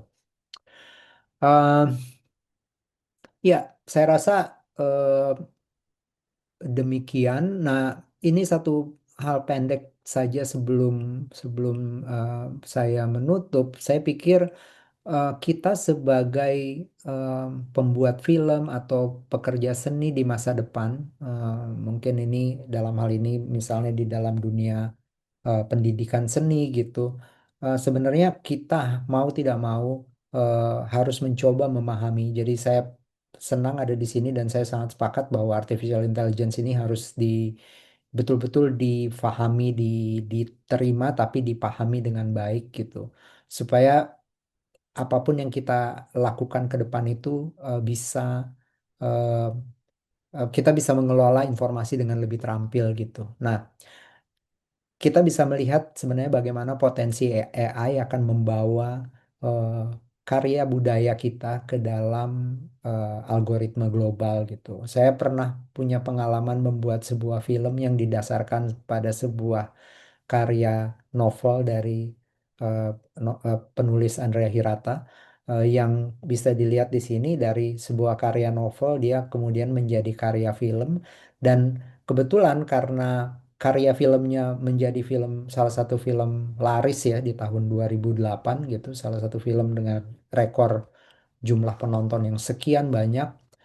Dan film tersebut juga menarik perhatian festival internasional sehingga saya waktu itu film ini diputar di Festival Internasional Berlin di Jerman dan memenangkan beberapa penghargaan internasional setelah setelah itu gitu.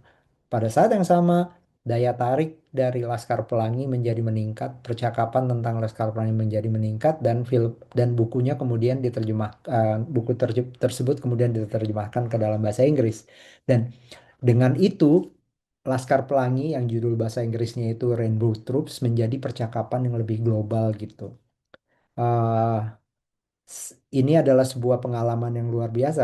Ini salah satu adegan di dalam film Laskar Pelangi ini, sering banget ini tiba-tiba dicurigai sebagai sebuah hasil regenerating image di AI ya. Tapi ini adalah gambar asli, foto yang bagian dari film yang kami lakukan pengambilan gambarnya di Belitung gitu. Dan dia adalah gambaran bagaimana Indonesia itu punya kekayaan alam dan budaya, dan bisa dari tradisi bercerita yang dulunya bersifat lisan, berkembang menjadi naskah sastra, berkembang menjadi karya visual.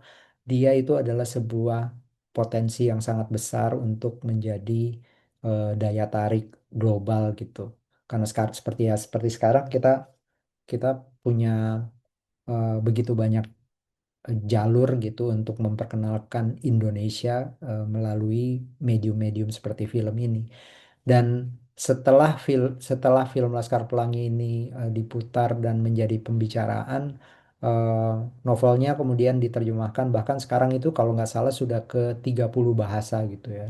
Bahasa baik dari negara-negara Timur Tengah, negara Asia, negara Selatan maupun negara-negara Eropa gitu. Jadi eh, film itu adalah media yang sebenarnya punya potensi untuk memperkenalkan karya budaya Indonesia ke lingkup yang lebih luas gitu, karena ya daya tarik sinema itu sendiri. Ini kemudian setelah film Laskar Pelangi juga dibuat dalam bentuk pertunjukan musikal di Jakarta, di Indonesia dia main di beberapa gedung-gedung pertunjukan penting, dan kemudian kami juga diundang untuk berpertunjukan di Teater Esplanade, di salah satu teater paling besar di Singapura. Eh, Nah, ini contoh gambar panggungnya. Jadi Saya nggak tahu ya, ini dibuat di era sebelum AI. Bayangkan kalau eh, seniman desain seni pertunjukan sekarang betapa eh, nyamannya gitu ya untuk mencari opsi-opsi desain mengembangkan dari gambar ini ya savana di Belitung untuk menjadi panggung itu saya pikir di era sekarang sangat bisa cepat gitu. Kalau ini dulu pengembangannya kami menghabiskan waktu berbulan-bulan ya untuk mencari bagaimana ya teknologi sebuah desain panggung yang memungkinkan penciptaan ulang savana di Belitung termasuk teknologinya gitu. Kalau sekarang dengan bantuan AI saya rasa semua proses ini menjadi jauh lebih cepat gitu. Kalau soal bagusnya belum tentu lebih bagus tapi minimal opsi-opsi yang kita bisa dapat itu jauh lebih cepat gitu. Jadi saya pikir itu dulu yang bisa saya share dan mudah-mudahan bermanfaat dan bisa menjadi referensi bagi kita untuk berpikir tentang bagaimana seni itu sebenarnya memiliki potensi yang sangat besar untuk berkembang lebih jauh baik sebagai eh, eh, kemajuan dalam kekaryaannya maupun sebagai eh, informasi ya. Maksudnya bagaimana dia bisa menjadi eh, berita tentang perkembangan seni atau kekayaan seni budaya Indonesia, termasuk film itu bisa menjadi semakin luas gitu ya dengan perkembangan eh, artificial intelligence ini. Itu kira-kira Sofi yang saya bisa sampaikan masih Profesor Ismu dan mudah-mudahan kita bisa bermanfaat dan kita bisa tanya jawab setelah ini. Terima kasih. Baik, terima kasih banyak Mas Riri atas pemaparan yang sangat reflektif dan juga bermanfaat bagi kita semua. Dari pemaparan tadi ada satu hal penting yang bisa kita catat, yaitu bahwa AI memang dapat membantu proses kreatif dengan menyediakan beberapa opsi dan alternatif untuk menyederhanakan proses kreatif ini, tetapi cerita yang kuat tetap lahir dari pengalaman, kepekaan, konteks sosial, dan keberanian manusia untuk bertutur secara jujur dan juga untuk memanfaatkan potensi budaya di Indonesia yang memang kaya. Teknologi ini bisa mempercepat proses, tetapi rasa, pilihan artistik, dan tanggung jawab tetap berada pada manusia. Ya, gitu ya, Mas Riri. Oke. Selanjutnya kita akan masuk ke sesi diskusi dan talk show interaktif. Sebelumnya kita ingin sekali lagi berterima kasih dan memberikan apresiasi kami kepada pendukung acara kami, yaitu Kementerian Kebudayaan RI dan PT Samudra Gemilang Plastindo. Selanjutnya, kita akan memasuki sesi diskusi dan talk show interaktif, dan pada sesi ini kita akan menggali lebih dalam beberapa isu, yaitu bagaimana AI mengubah proses kreatif, apa yang tidak bisa digantikan oleh AI, serta bagaimana masa depan sinema Indonesia di tengah perkembangan teknologi global bisa dikembangkan. Untuk memandu sesi diskusi ini, saya persilahkan Prof. Ismu Nandar untuk bergabung dan memimpin percakapan bersama Mas Riri Riza. Kepada Prof. Ismu Nandar, kami persilahkan. Baik, terima kasih Sofi dan kita juga berterima kasih kepada Om Riri, biasanya kami semua memanggilnya, yang sudah berkenan tadi share banyak hal, pengalaman-pengalaman, dan saya terkait dengan AI tadi note beberapa ya, terkait misalnya tadi Sofi juga sudah memberikan catatan-catatan atau rangkuman ya AI, bahwa AI memang menyediakan atau menjadi sarana untuk, tadi Om Riri nyebut beberapa kali bisa memberikan opsi yang lebih cepat, barangkali lebih banyak ya dalam waktu singkat juga. Tapi sebetulnya dalam beberapa hal tetap yang bisa mengkurasinya, memilih opsi-opsi atau pilihan-pilihan yang disediakan AI tadi, tetap akhirnya orang yang berpengalaman gitu ya. Nah ini kadang-kadang yang kalau kita semua berhadapan atau kami berhadapan dengan para guru itu selalu, oh kalau sudah semua bisa dikerjakan AI, terus yang bersisa pada kita manusia apa gitu ya. Nah tadi Om Riri dengan baik sekali memberikan beberapa contoh. Ini hari ini agak unik. Kita biasanya pesertanya bisa lebih banyak, tapi saya kira dengan ini malah menyediakan kesempatan bagi kita untuk lebih intimate ngobrol. Jadi Bapak Ibu silahkan kalau ada pertanyaan ya. Dan saya ingin juga menyapa ini ya, hadir dari sini ada beberapa rekan-rekan, ada yang dari Lampung, ada kepala sekolah di Kalianda ya, teman saya di SMP dulu, SMA, teman saya di SMA dari dan kemudian ada yang dari Kalimantan juga ya, rantau apa tadi itu?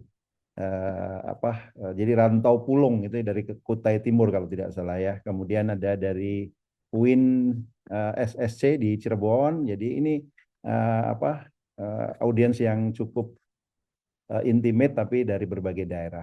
Mungkin ada daerah lain yang saya tidak anu karena Bapak Ibu tidak menuliskannya. Jadi silakan sambil kita tunggu. Tapi tadi mungkin sambil nunggu kalau Bapak Ibu mau langsung bertanya ke Om Riri, mungkin kita masih punya waktu sekitar 20-30 menit lagi gitu. Oh ini ada Pak Joko Widodo juga, tapi ini bukan presidennya. Pak Joko Widodo ini kepala sekolah juga. Dulu teman saya di SMA gitu ya. Nanti kalau Joko kalau mau nanya langsung ke Om Riri silahkan ya. Nanti kalau ada. Tapi mau langsung juga boleh kalau sudah ada pertanyaan. Tapi kalau belum kita sambil nunggu pertanyaan dari Bapak Ibu sekalian. Tadi Om Riri menyebut ya. Jadi ada beberapa yang apa kata kuncinya itu tadi kalau Om Riri kasih kuliah atau workshop di Makassar tadi dengan cepat ya AI itu bisa memberikan image, memberikan Ya, infografis karena mungkin data dari apa penulis atau penulis skenario itu udah banyak di database gitu ya. Nah, ya, kita itu kadang-kadang kan susahnya kalau Indonesia walaupun Indonesia mungkin bahasa Indonesia juga tidak terlalu buruk ya. Tapi mungkin di satu sisi hasil AI kita itu mungkin belum terlalu baik karena atau biasnya cukup besar karena mungkin database apa terkait Indonesia itu belum banyak. Nah, ini juga saya kira mungkin ya kalau data terkait Om Riri mungkin karena cukup Om Riri terkenal jadi sudah banyak gitu ya. Tapi kalau data yang hal lain barangkali akan agak kurang. Nah, ini kan jadi menurut saya ini mungkin dorongan juga ya Om Riri ya untuk bagaimana ya, kita semua ini menghasilkan karya-karya yang lebih banyak. Mungkin begitu. Om Riri coba barangkali bisa ya. berkenan. Sebenarnya yang menariknya itu, saya rasa sudah banyak informasi yang cukup terbuka di internet gitu ya tentang film Indonesia. Maksudnya kalau bisa dikatakan sekarang itu, kalau dalam konteks skenario aja ya, Mas Ismu, kita tuh punya banyak sekali proses-proses kayak kompetisi atau laboratorium pengembangan skenario film yang sudah dibuka sudah berlangsung cukup terbuka, dan misalnya hasil-hasilnya itu diumumkan gitu di internet. Kita punya misalnya website katalog film Indonesia yang namanya filmindonesia.or.id gitu ya. Itu yang mendata film-film Indonesia yang diproduksi dari sejak tahun 1925 gitu. Jadi ada nama, ada informasi yang cukup mendetail tentang orang-orang yang berada di balik layar maupun di depan layar, dan juga sinopsis filmnya gitu. Saya rasa em, kita bisa kita bisa dikatakan kita bisa cukup percaya diri dengan itu. Sudah begitu banyak jurnal dan tulisan terkait misalnya sejarah film Indonesia yang didasarkan pada keberadaan misalnya pusat pengarsipan film Indonesia. Kita punya yang namanya Cinematek Indonesia gitu ya.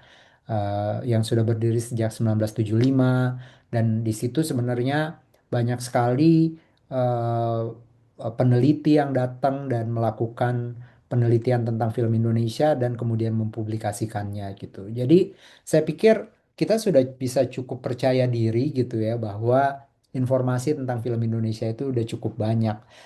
Dalam 10 tahun terakhir banyak sekali film Indonesia yang memenangkan penghargaan internasional misalnya, sehingga film Indonesia itu sudah menjadi bagian dari percakapan media maupun penyelenggara-penyelenggara eksebisi maupun distribusi film global gitu. Jadi eh, sebenarnya sudah cukup baik, dan tinggal memang bisa dikatakan ya, ini satu hal ya, apresiasi atau pendidikan yang lebih terstruktur tentang film Indonesia itu ya sudah juga lama berhenti di dalam kehidupan kita ya. Kita tidak lagi misalnya punya kolom-kolom khusus untuk film Indonesia di media-media Hmm. yang bersifat nasional gitu ya. Ya. Saya nggak tahu di banyak daerah apakah kayak di Lampung kalau ada koran kayak di Makassar itu kan ada surat kabar namanya Pedoman Rakyat gitu ya. Di akhir minggu itu saya suka coba membaca gitu di harian Pedoman Rakyat gitu. Masih ada nggak sih review film? Atau masih adakah orang yang memang spesifik menulis review tentang atau Tidak. mengkritisi film Indonesia gitu?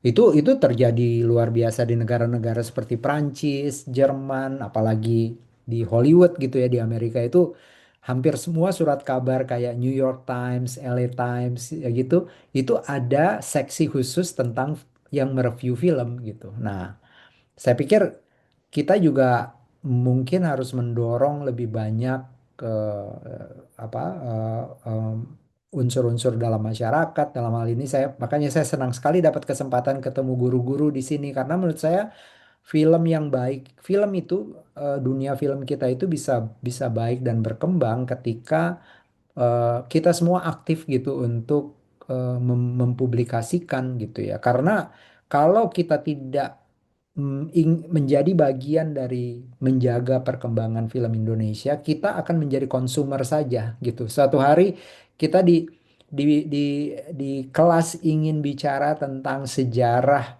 misalnya taruhlah sejarah tentang kepahlawanan Indonesia di era misalnya Perang Jawa gitu ya. Kita mau bicara tentang Diponegoro, kita tidak punya film Indonesia tentang Diponegoro. Kita punya film tentang Cut Nyak atau jangan-jangan suatu hari akan ada orang yang membuat film Indonesia eh, tentang Diponegoro tapi dananya datang dari Belanda atau dari Eropa gitu. Jadi kita akan kekurangan apa ya perspektif gitu tentang cerita-cerita kita sendiri.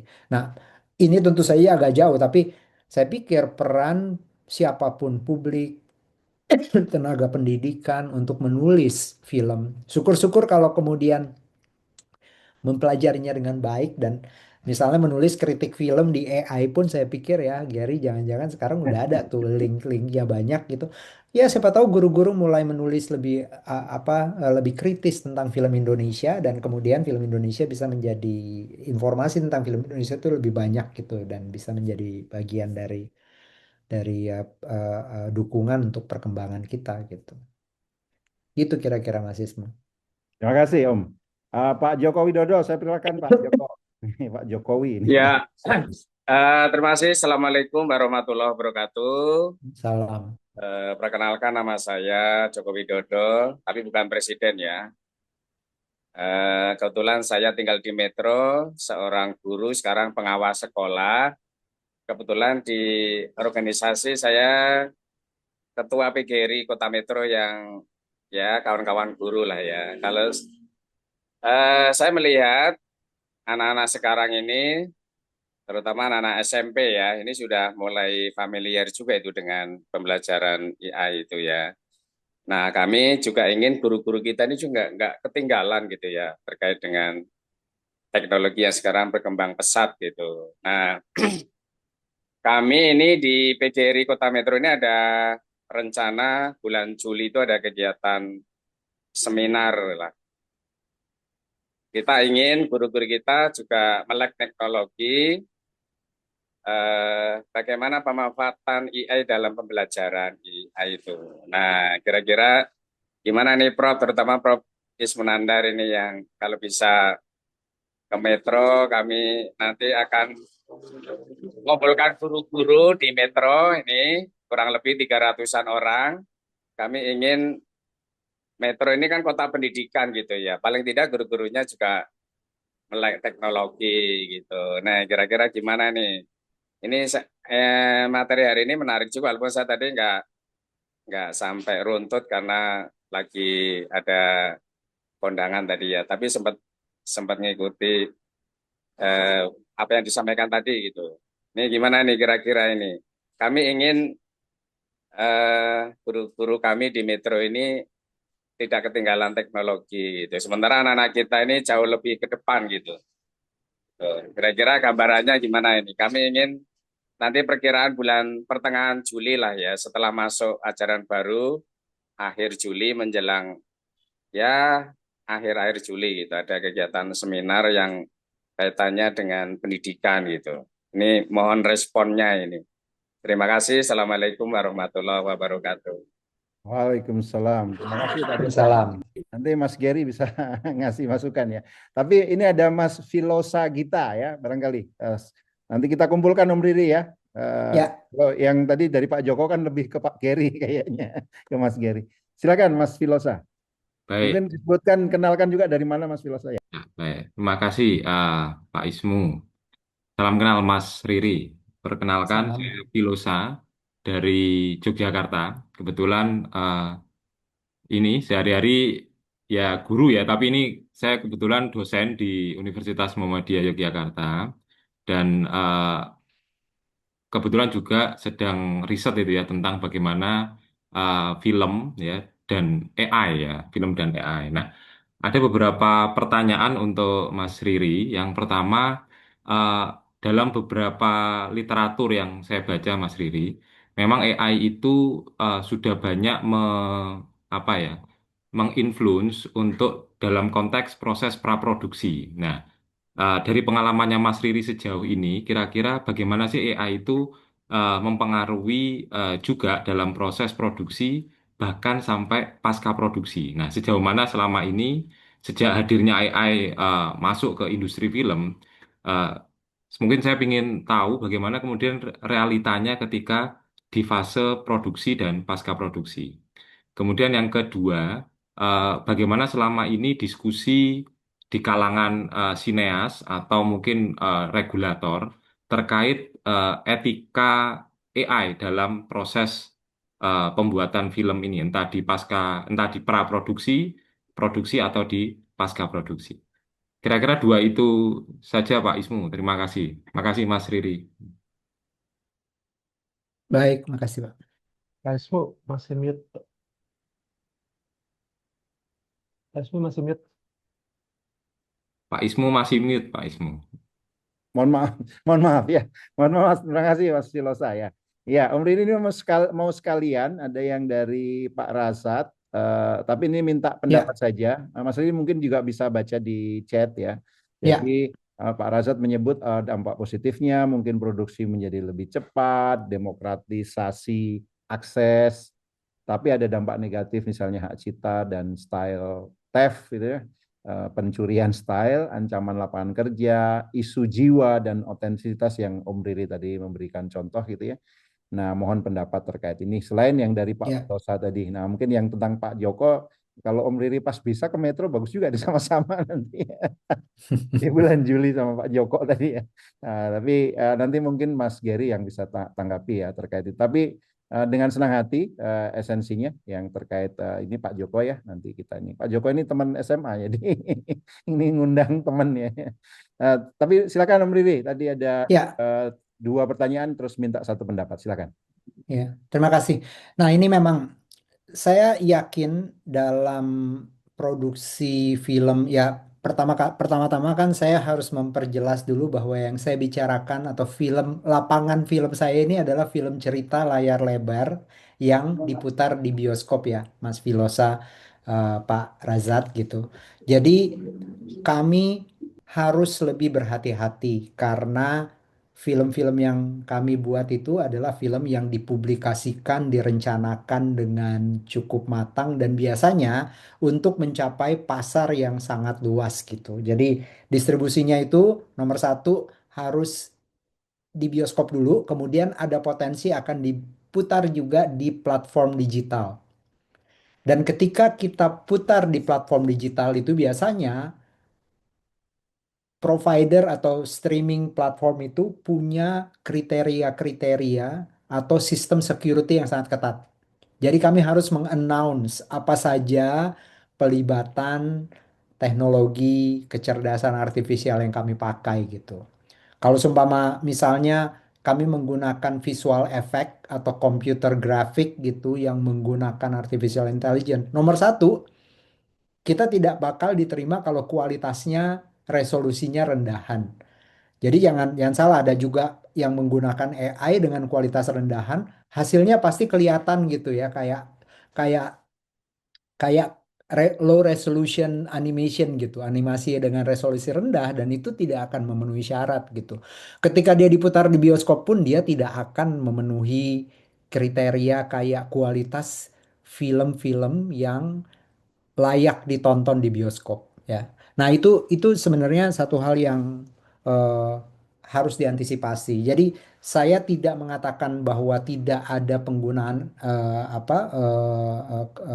apa artificial intelligence di dalam film. Tadi saya ceritakan misalnya ketika kami merancang sebuah setting gitu, kebetulan misalnya dalam film saya yang terakhir itu rumah salah satu tokohnya itu banyak karya seni yang terpampang di dinding gitu ya. Kayak karya lukis cat minyak gitu ya yang dibuat oleh pelukis-pelukis profesional gitu. Dan saya punya bayangan. Saya bilang gitu ke penata artistik, orang yang bertanggung jawab untuk penataan ruang di dalam syuting itu. Saya bilang bahwa saya pengen ada kayak lukisannya dengan gaya impresionistik gitu di situ gitu. Kemudian dia mencari reference seperti ini, bukan? Muncullah nama-nama karya-karya beberapa pelukis gitu ya. Nah, tapi kan untuk mendapatkan karya lukis itu nomor satu kita butuh eh, clearance hak cipta, kita perlu mungkin menyewa karya-karya itu dari galeri atau dari museum gitu. Dan itu kan selain membutuhkan biaya yang besar, membutuhkan prosedur yang panjang. Akhirnya yang kita lakukan adalah kita menggabungkan beberapa informasi tentang gaya lukisan tersebut dan dia memberikannya kepada saya gitu. Dan saya bisa memberikan approval gitu. Kalau di dalam pasca produksi biasanya yang dilakukan itu semacam penyesuaian. Kalau seumpama ada adegan film yang ketika pengambilan gambar di lapangan bermasalah gitu ya. Misalnya ada ketidakselarasan pencahayaan, itu ada aplikasi tertentu ya AI gitu yang bisa membantu kita melakukan penyelarasan pencahayaan misalnya. Itu ada tuh sekarang, yang saya tahu itu sudah mulai dilakukan di pasca produksi. Saya rasa itu Mas Filosa. Jadi em, memang konsekuensinya belum terlalu ada percakapan dari regulator atau industri ya, bagaimana dampaknya gitu, berapa banyak misalnya tenaga eh, seniman visual effect yang menganggur gara-gara penggunaan ini, itu belum ada kajian yang lebih mendalam karena memang industri film kita itu ada tapi belum sebesar Hollywood atau Korea gitu ya. Jadi saya rasa ancaman itu belum terlalu banyak menjadi kayak diskusi gitu. Tetapi yang pasti di dalam industri kita sendiri udah ada semacam kode etiknya gitu. Kalau kalau menggunakan ya harus yang profesional, yang berbayar, istilahnya berbayar gitu. Dan kualitasnya harus bagus, karena kalau nggak bagus pasti ditolak di mana-mana gitu. Main di bioskop juga kelihatan gitu ya, penonton sudah bayar tiket 50 sampai 75 ribu rupiah, kemudian melihat gambar dengan resolusi yang tidak bagus karena dikerjakan dengan AI, consumer istilahnya open source gitu, itu tidak akan diterima gitu. Itu yang dari Pak Filosa gitu. Kalau kalau dari Pak Razat ya memang kadang-kadang produksi jadi lebih cepat dan murah Pak, tapi tergantung film apa ya. Kalau saya pikir kalau bikin konten-konten YouTube, kita kadang-kadang sekarang tuh sering salah paham juga ya. Konten YouTube disebut film gitu. Sebenarnya film itu kalau di dalam eh, apa ya, konsep atau batasan-batasan yang sudah disepakati oleh industri film itu sangat tinggi standarnya. Jadi mungkin kalau untuk film-film pendek yang diputar di YouTube itu nggak ada masalah gitu.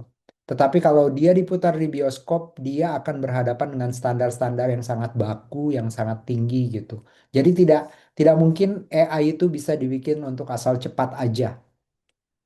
Ada film-film tertentu yang mungkin akan mendapat benefit gitu ya, atau konten-konten audiovisual tertentu yang bisa mendapat benefit dari AI gitu ya. Yang saya tahu itu misalnya sering sekali sekarang, kalau dulu kita syuting bikin podcast gitu ya misalnya. Dulu harus pakai 3 kamera. Sekarang dengan bantuan AI kita pakai 1 kamera saja. Kemudian nanti kita berikan kepada AI untuk membelah-belah adegan itu menjadi seolah-olah syutingnya pakai 3 kamera. Itu ada tuh. Kemudian seperti itu. Tapi ya kalau untuk konten YouTube itu nggak ada masalah. Tapi kalau kita bicara film seperti yang saya bicarakan tadi, saya rasa masih masih banyak tantangannya atau perlu kesiapan-kesiapan gitu. Mudah-mudahan menjawab ya Prof. Wismu. Terima kasih. Terima kasih Om Riri. Jadi saya kira tadi penjelasannya sudah sangat baik, sangat sangat komprehensif ya. Mudah-mudahan Mas Filosa juga terjawab ya pertanyaan-pertanyaan juga Pak Razat tadi ya. Dan saya juga belajar ya bahwa ada kita harus bedakan mana yang konten yang sebetulnya per definisi gitu ya, per definisi merupakan film. Sambil ini ada Mbak Jessica katanya mau open mic atau mau open kan ya, silakan Mbak Jessica ya. Sambil nanti Mas Gary siapin jawaban untuk Pak Joko tadi ya. Silakan Bu Jessica. Mana mau open cam Bu Jessica kok belum kelihatan ya? Gimana? Atau Mas Gary dulu silakan. Oke, Sambil oke, sambil nunggu Bu Jessica. ya. Jadi ini Om Riri, tadi kebetulan saya jadi kepikiran bisa nyambung dengan yang Pak Joko. Mungkin saya jawab Pak Joko dulu. Jawaban singkatnya sih bisa Pak Joko. Kalau kita mau ke sana sih sangat bisa. Tentunya kami non-profit ya Pak Joko ya. Jadi semua semua yang kami lakukan itu kurikulum kami sediakan cuma-cuma, maksudnya gratis gitu ya. Tapi untuk bisa ke sana tentunya kami perlu fund ya untuk bisa ke sananya. Tapi cukup untuk mengcover biaya kaminya sebagai trainernya yang ke sana. Jadi itu standarnya untuk kami seperti itu. Dan ini buat untuk sekolah-sekolah yang lain juga sama sebetulnya. Kalau ingin mengundang kami hanya butuh funding untuk basically trainer-trainernya, which is tim kami ya, untuk dikirim ke sekolah masing-masing. Nah, tapi yang saya ingin sambungkan ke tadi ceritanya Om Riri, tadi kan ada ajakan untuk apa ya, lebih memperluas gitu ya, eh, supaya lebih banyak orang yang bisa aktif dalam dunia film ini gitu, baik sebagai kritik maupun sebagai pembuat film. Dan saya sebetulnya juga sepakat ya Om Riri, saya percaya semua industri itu bisa hidup kalau banyak yang terlibat gitu. Nggak ada industri yang bisa hidup kalau cuma ada satu peran yang aktif. Saya nggak tahu ini benar apa nggak, tapi dari generasi saya milenial tuh kayaknya dulu kan film itu awalnya waktu kami besar tuh film tuh Steven Spielberg gitu ya, Om Riri. Blockbuster gitu rasanya. Tapi begitu tambah ke sininya, begitu Ya, handycam, apalagi waktu HP itu ada kameranya gitu ya, sudah mulai bisa kami akses dengan mudah, lahirlah tuh banyak film indie ya, gitu kayak gitu. Film-film yang ya, lebih amateur filmmaker bisa membuat film yang mungkin tidak kalah bagus gitu.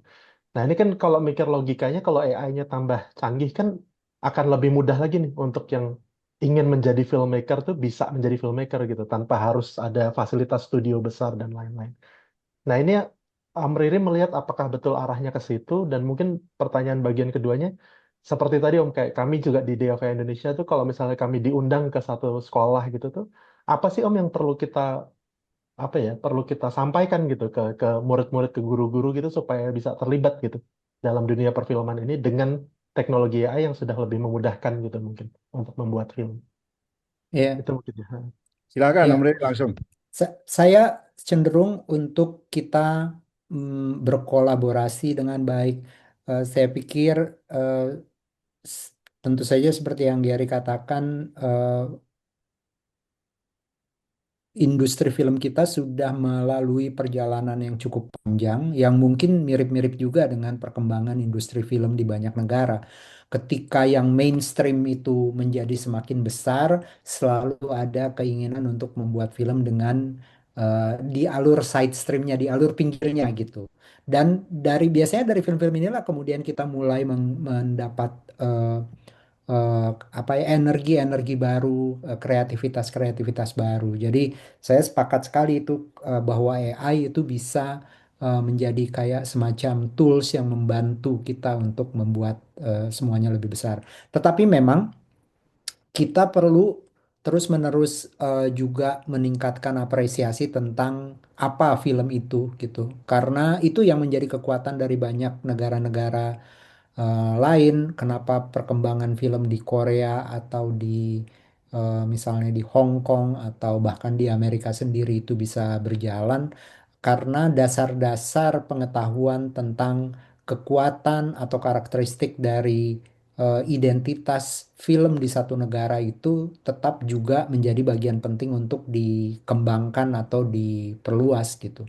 Jadi jangan cuma belajar bikin, tapi belajar juga tentang sejarah, tentang gaya, tentang bentuk, tentang kesenian film itu sendiri gitu. Jadi jangan sampai kita kembali lagi menjadi seperti bagaimana tadi Gary membuka tentang sosial media, kita tahu-tahu nyemplung main menggunakan tanpa sempat apa ya meng- memperkuat diri kita dengan apresiasi dan pengetahuan gitu.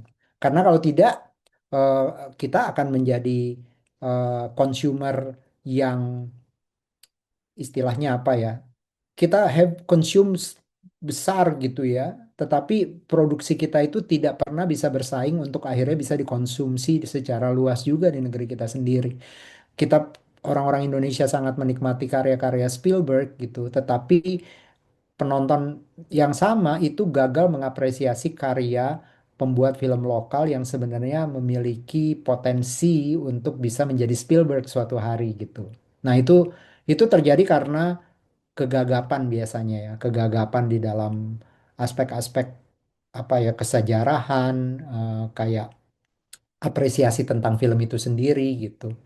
Ya, seperti yang saya katakan tadi, di banyak negara pelajaran tentang apresiasi seni itu ada di SD, di sekolah dasar, SMP dan SMA.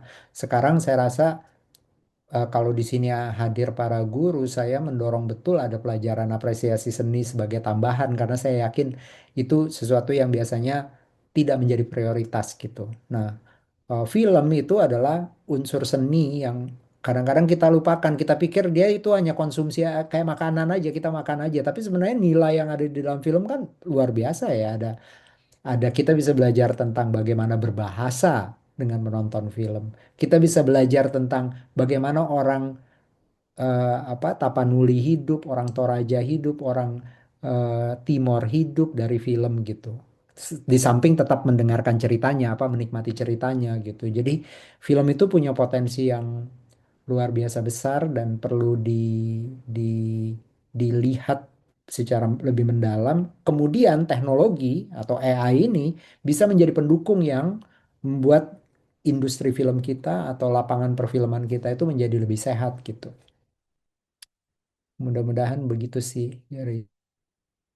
Baik, terima Masuk. kasih Om Riri. Ya, ini mungkin terakhir ya, karena waktu. Bapak Ibu terima kasih sekali nih atas beberapa pertanyaan yang sangat baik ya untuk membuat lebih dalam apa yang dibahas Om Riri. Ini dari Bu Jessica ternyata agak kesulitan barangkali ya untuk on cam. Bu Jessica ternyata dari Maluku ya. Ini kita Iya, ternyata dari Maluku ada juga yang ikutan. Nah, ini Om saya bacakan aja ya. Di tengah kemajuan AI yang kini menghasilkan visual dan adegan yang sangat meyakinkan ya secara teknis gitu ya. Mungkin memang dari waktu ke waktu semakin baik. Menurut Mas Riri, aspek manusia apa yang paling sederhana dalam proses berkarya yang paling esensial untuk tetap dipertahankan dengan baik? Dan bagaimana cara Mas Riri merawatnya agar karyanya tetap memiliki rasa dan tidak kehilangan jiwa? Silakan Om. iya. Terima kasih Ibu Jessica. Ini pertanyaan yang sangat menantang dan memang terus terang masih saya usahakan terus-menerus gitu ya. Saya sudah berada di film, membuat film 25 tahun terakhir gitu. Tetapi keing adalah satu hal yang selalu saya eh, masih belum ketemu jawabannya yang fix ya, yang pasti bagaimana bisa mempertahankan penceritaan supaya atau bagaimana mempertahankan eh, tetap bisa konsisten membuat kisah kemanusiaan yang otentik mungkin kata yang paling tepat ya, yang khas Indonesia, kemudian bisa menyentuh perasaan lebih luas daripada hanya sekedar orang Indonesia dan bisa bisa kita tonton berulang-ulang gitu ya. Nah, mungkin satu hal, em, film itu adalah sebuah produk yang atau karya seni ya, produk budaya yang em, punya kekuatan bukan hanya bercerita seperti kita misalnya memahami cerita ya ada awalnya ada tengah akhirnya tapi ada manusia dan dunia di dalamnya gitu. Jadi kalau saya selalu memberikan perhatian lebih mendalam kepada bagaimana hubungan manusia atau bagaimana manusia terbentuk itu dari dunia yang dihidupinya gitu. Dan itulah kekuatan film gitu. Itu kekuatan yang saya mengerti kita pasti tidak bisa membandingkan misalnya karya sastra dengan film gitu ya per se. Tapi karya sastra itu bisa misalnya membutuhkan sekian imajinasi dan ketenangan dan apa ya ruang untuk bisa menciptakan imajinasi itu. Tetapi kalau film semuanya bisa dipertunjukkan secara langsung di layar dan kalau film itu dibuat untuk bioskop kita mengalami pengalaman yang kurang lebih imersif dalam menikmatinya gitu atau menjalani ceritanya. Nah, ini yang saya selalu coba sadari dan saya ingat betul bahwa saya harus menggambarkannya justru dengan sangat baik dan hati-hati gitu. Dan dalam dunia kami itu kami menyebutnya pravisualisasi. Jadi sebelum divisualisasikan kami membutuhkan pravisualisasi. Cara saya seperti tadi dalam presentasi saya itu saya datang ke sebuah tempat. Saya harus berada di situ dan mengalaminya. Nah, dengan bantuan AI, sebenarnya pravisualisasi itu bisa jauh lebih cepat sekarang karena di dalam sistem algoritma generatif itu sekarang bank visual tentang Sumatera, tentang hutan Kalimantan, tentang Papua Barat dan apa Taman Nasional di mana-mana itu udah cukup banyak gitu. Jadi minimal kalau mau melakukan pravisualisasi itu sekarang dengan bantuan AI saya bisa lebih singkat gitu. Jadi yang saya coba katakan adalah setiap pencerita film atau pencerita dalam secara umum itu harus sadar betul kekuatan budaya dan alam kita, kekuatan kita sebagai bangsa gitu. Jadi apapun yang ingin kita ceritakan itu didasarkan pada rasa bangga, rasa cinta yang luar biasa gitu.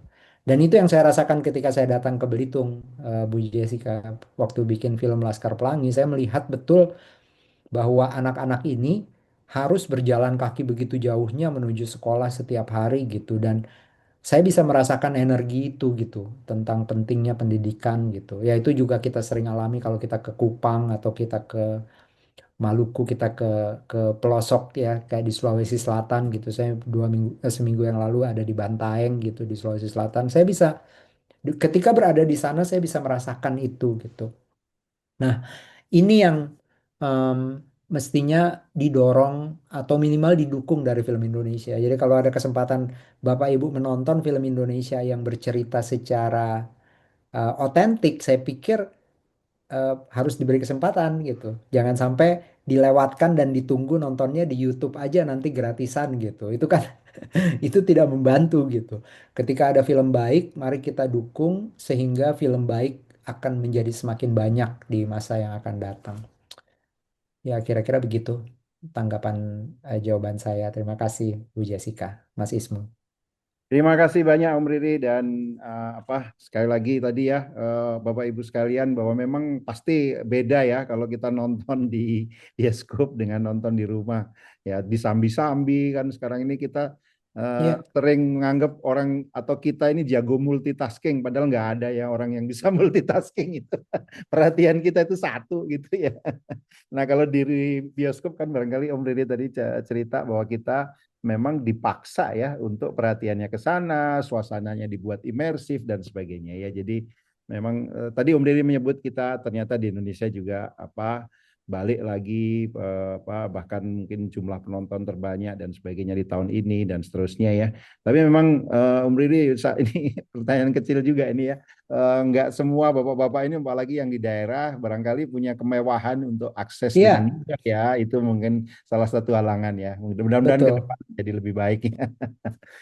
Iya, saya pikir, maaf, saya mau Ya. menanggapi sedikit. Saya pikir eh, seluruh pihak ya, dan ketika kita menyadari bahwa film itu bisa menjadi sebuah media yang selain dia adalah sebuah ekspresi budaya gitu, dia juga adalah medium pendidikan yang bagus tentang Indonesia gitu. Jadi sebenarnya saya tuh selalu mendorong supaya bangsa ini misalnya menentukan eh, minimal 25 film Indonesia yang wajib ditonton oleh anak-anak kita gitu. Dan saya pikir AI itu bisa menjadi sebuah medium yang sangat tepat gitu ya, Mas Gary gitu ya, untuk melakukan kerja-kerja seperti ini gitu dengan menggunakan layer-layer tertentu. Dan kemudian nanti misalnya Kementerian Kebudayaan bisa memfasilitasi sekolah-sekolah di daerah untuk memiliki koleksi film-film Indonesia yang sebenarnya sudah mulai dibikin dari tahun awal 50-an, hampir sama tuanya dengan bangsa kita gitu ya. Untuk dari tahun 50-an ada, 60-an ada, 70-an sampai era sekarang gitu, 20 film pilihan Indonesia yang harus ditonton oleh anak-anak kita gitu, yang aman untuk anak-anak kita, yang memberi mereka apa ya, pengetahuan dan pemahaman sehingga nanti eh, mereka bisa belajar tentang Indonesia dengan cara-cara yang lebih menarik gitu. Dan saya pikir intensif karena ini adalah karya seni gitu ya, karya seni budaya. Baik, terima kasih banyak Om Dede sekali lagi. Jadi Bapak Ibu sekalian, demikian diskusi kita dan kita menimba ilmu banyak sekali dari Om Dede tadi. Sekali lagi terima kasih. Kita berikan applause ya virtual Bapak Ibu. Dan tadi Om Dede menyebut juga ya terkait barangkali itu nanti masukan bagi Kementerian Kebudayaan bahwa ada istilahnya apa itu loh? Kayak film canon gitu ya. Ya, kanon, ya betul. Nah, karena sastra juga harapannya begitu ya, tapi di sastra katanya nggak selesai-selesai juga menentukan kanannya apa karena beda-beda ini ya. Tapi mungkin ya harusnya bisa ya kita buat konsensus paling tidak ya ke arah sana. Nah, ya Bapak Ibu sekalian nanti tanggal 12 rasanya ya di webinar yang sama kita akan bersama Ayu Utami ya, Mbak Ayu, dan kita kenal beberapa karyanya juga. Nanti kita akan berdiskusi bagaimana perkembangan AI dan sama dengan Om Riri tadi ya, kalau Om Riri menjaga jiwa dan bagaimana touch manusianya tetap ada di sinematografi, nanti Mbak Ayu barangkali akan cerita terkait di karya-karya sastra beliau bagaimana AI dimanfaatkan tetapi tetap sebetulnya kerja kreatif, kita bersusah-susah payah itu tetap ada. Tunggu Bapak Ibu ya, kami nanti akan umumkan detailnya dan link Zoom-nya di tanggal 12. Demikian, terima kasih Om Riri sekali lagi dan mudah-mudahan nggak bosan untuk kita ajak diskusi lagi dengan para guru ini supaya memang bahwa Bapak Ibu sekalian AI itu alat, tapi di tengah alat itu tetap harus ada orang yang kreatif, orang yang mau bersusah payah, dan itu semua didapat, harus yakinkan ke siswa-siswa kita semuanya itu didapat dari belajar dan mau bersusah payah ya dengan belajar. Ini Kemdikbuddasmen juga sedang kampanye bahwa nggak ada cerita orang tiba-tiba instan jadi ahli kalau nggak pernah belajar gitu ya. Kita semua harus, para guru itu yakinkan murid-murid kita seperti ini. Saya kembalikan ke Mbak Sofi untuk mengakhiri, barangkali juga difoto bersama Mbak Sofi. Terima kasih. Silakan. Baik, terima kasih Prof. Ismunandar. Jadi Bapak dan Ibu sekalian, kita sudah sampai di penghujung acara. Dari diskusi hari ini, izinkan saya untuk membaca beberapa poin yang dapat kita bawa pulang. Yang pertama, bahwa AI dapat menjadi alat bantu dalam proses kreatif, tetapi kendali, visi, dan tanggung jawab tetap berada di tangan manusia. Dan kedua, itu sinema dan cerita yang kuat tidak hanya lahir dari teknik, tetapi dari pengalaman, rasa kejujuran, dan pemahaman terhadap kehidupan seperti dari pravisualisasi yang sempat disinggung oleh Mas Ririza tadi. Ketiga, di tengah perkembangan teknologi global, kita perlu terus menjaga cerita lokal, konteks budaya, dan suasana suara manusia agar tidak hilang. Keempat, masa depan kreativitas bukan tentang manusia melawan AI, tetapi tentang bagaimana manusia dapat menggunakan AI secara bijak, kritis, dan bermakna. Kami menyampaikan terima kasih yang sebesar-besarnya kepada Mas Riri Riza atas pemaparan dan diskusi yang sangat berharga tadi. Dan juga terima kasih kepada Prof. Ismu Nandar yang telah memandu sesi diskusi interaktif, serta kepada Mas Gary Polwan yang telah memperkenalkan Day of AI Indonesia dan materi penciptaan dengan AI beserta materi-materi kurikulumnya. Kami juga kembali menyampaikan apresiasi kami kepada Kementerian Kebudayaan RI dan PT Samudra Gemilang Plastindo atas dukungan terhadap terselenggaranya webinar ini. Terakhir, untuk Bapak dan Ibu peserta yang ingin memperoleh e-sertifikat, panitia akan kembali membagikan tautannya melalui kolom chat, dan kami informasikan bahwa e-sertifikat ini sekali lagi bersifat opsional dan berbayar. Jadi peserta tidak wajib mengisi formulir ini, dan formulir ini hanya diperuntukkan bagi Bapak dan Ibu yang memang ingin memperoleh e-sertifikat dan bersedia mengikuti ketentuan biaya yang berlaku. Untuk informasi selanjutnya, baik, terima kasih Bapak, Ibu, dan teman-teman semua. Untuk informasi mengenai kegiatan berikutnya, materi pembelajaran dan program Day of AI Indonesia lainnya, Bapak dan Ibu dapat mengunjungi dayofAIindonesia.org atau tautan yang ada di chat kolom. Kami mengucapkan terima kasih kepada seluruh peserta yang telah hadir dan berpartisipasi. Semoga diskusi hari ini memberi inspirasi bagi kita untuk terus berkarya, berpikir kritis, dan menggunakan AI secara bijak. Saya Sofia Mira, mewakili Day of AI Indonesia. Mohon pamit dan undur diri. Wassalamualaikum warahmatullahi wabarakatuh. Selamat siang dan sampai jumpa pada kegiatan berikutnya. Waalaikumsalam. Terima kasih. Terima kasih. Terima kasih.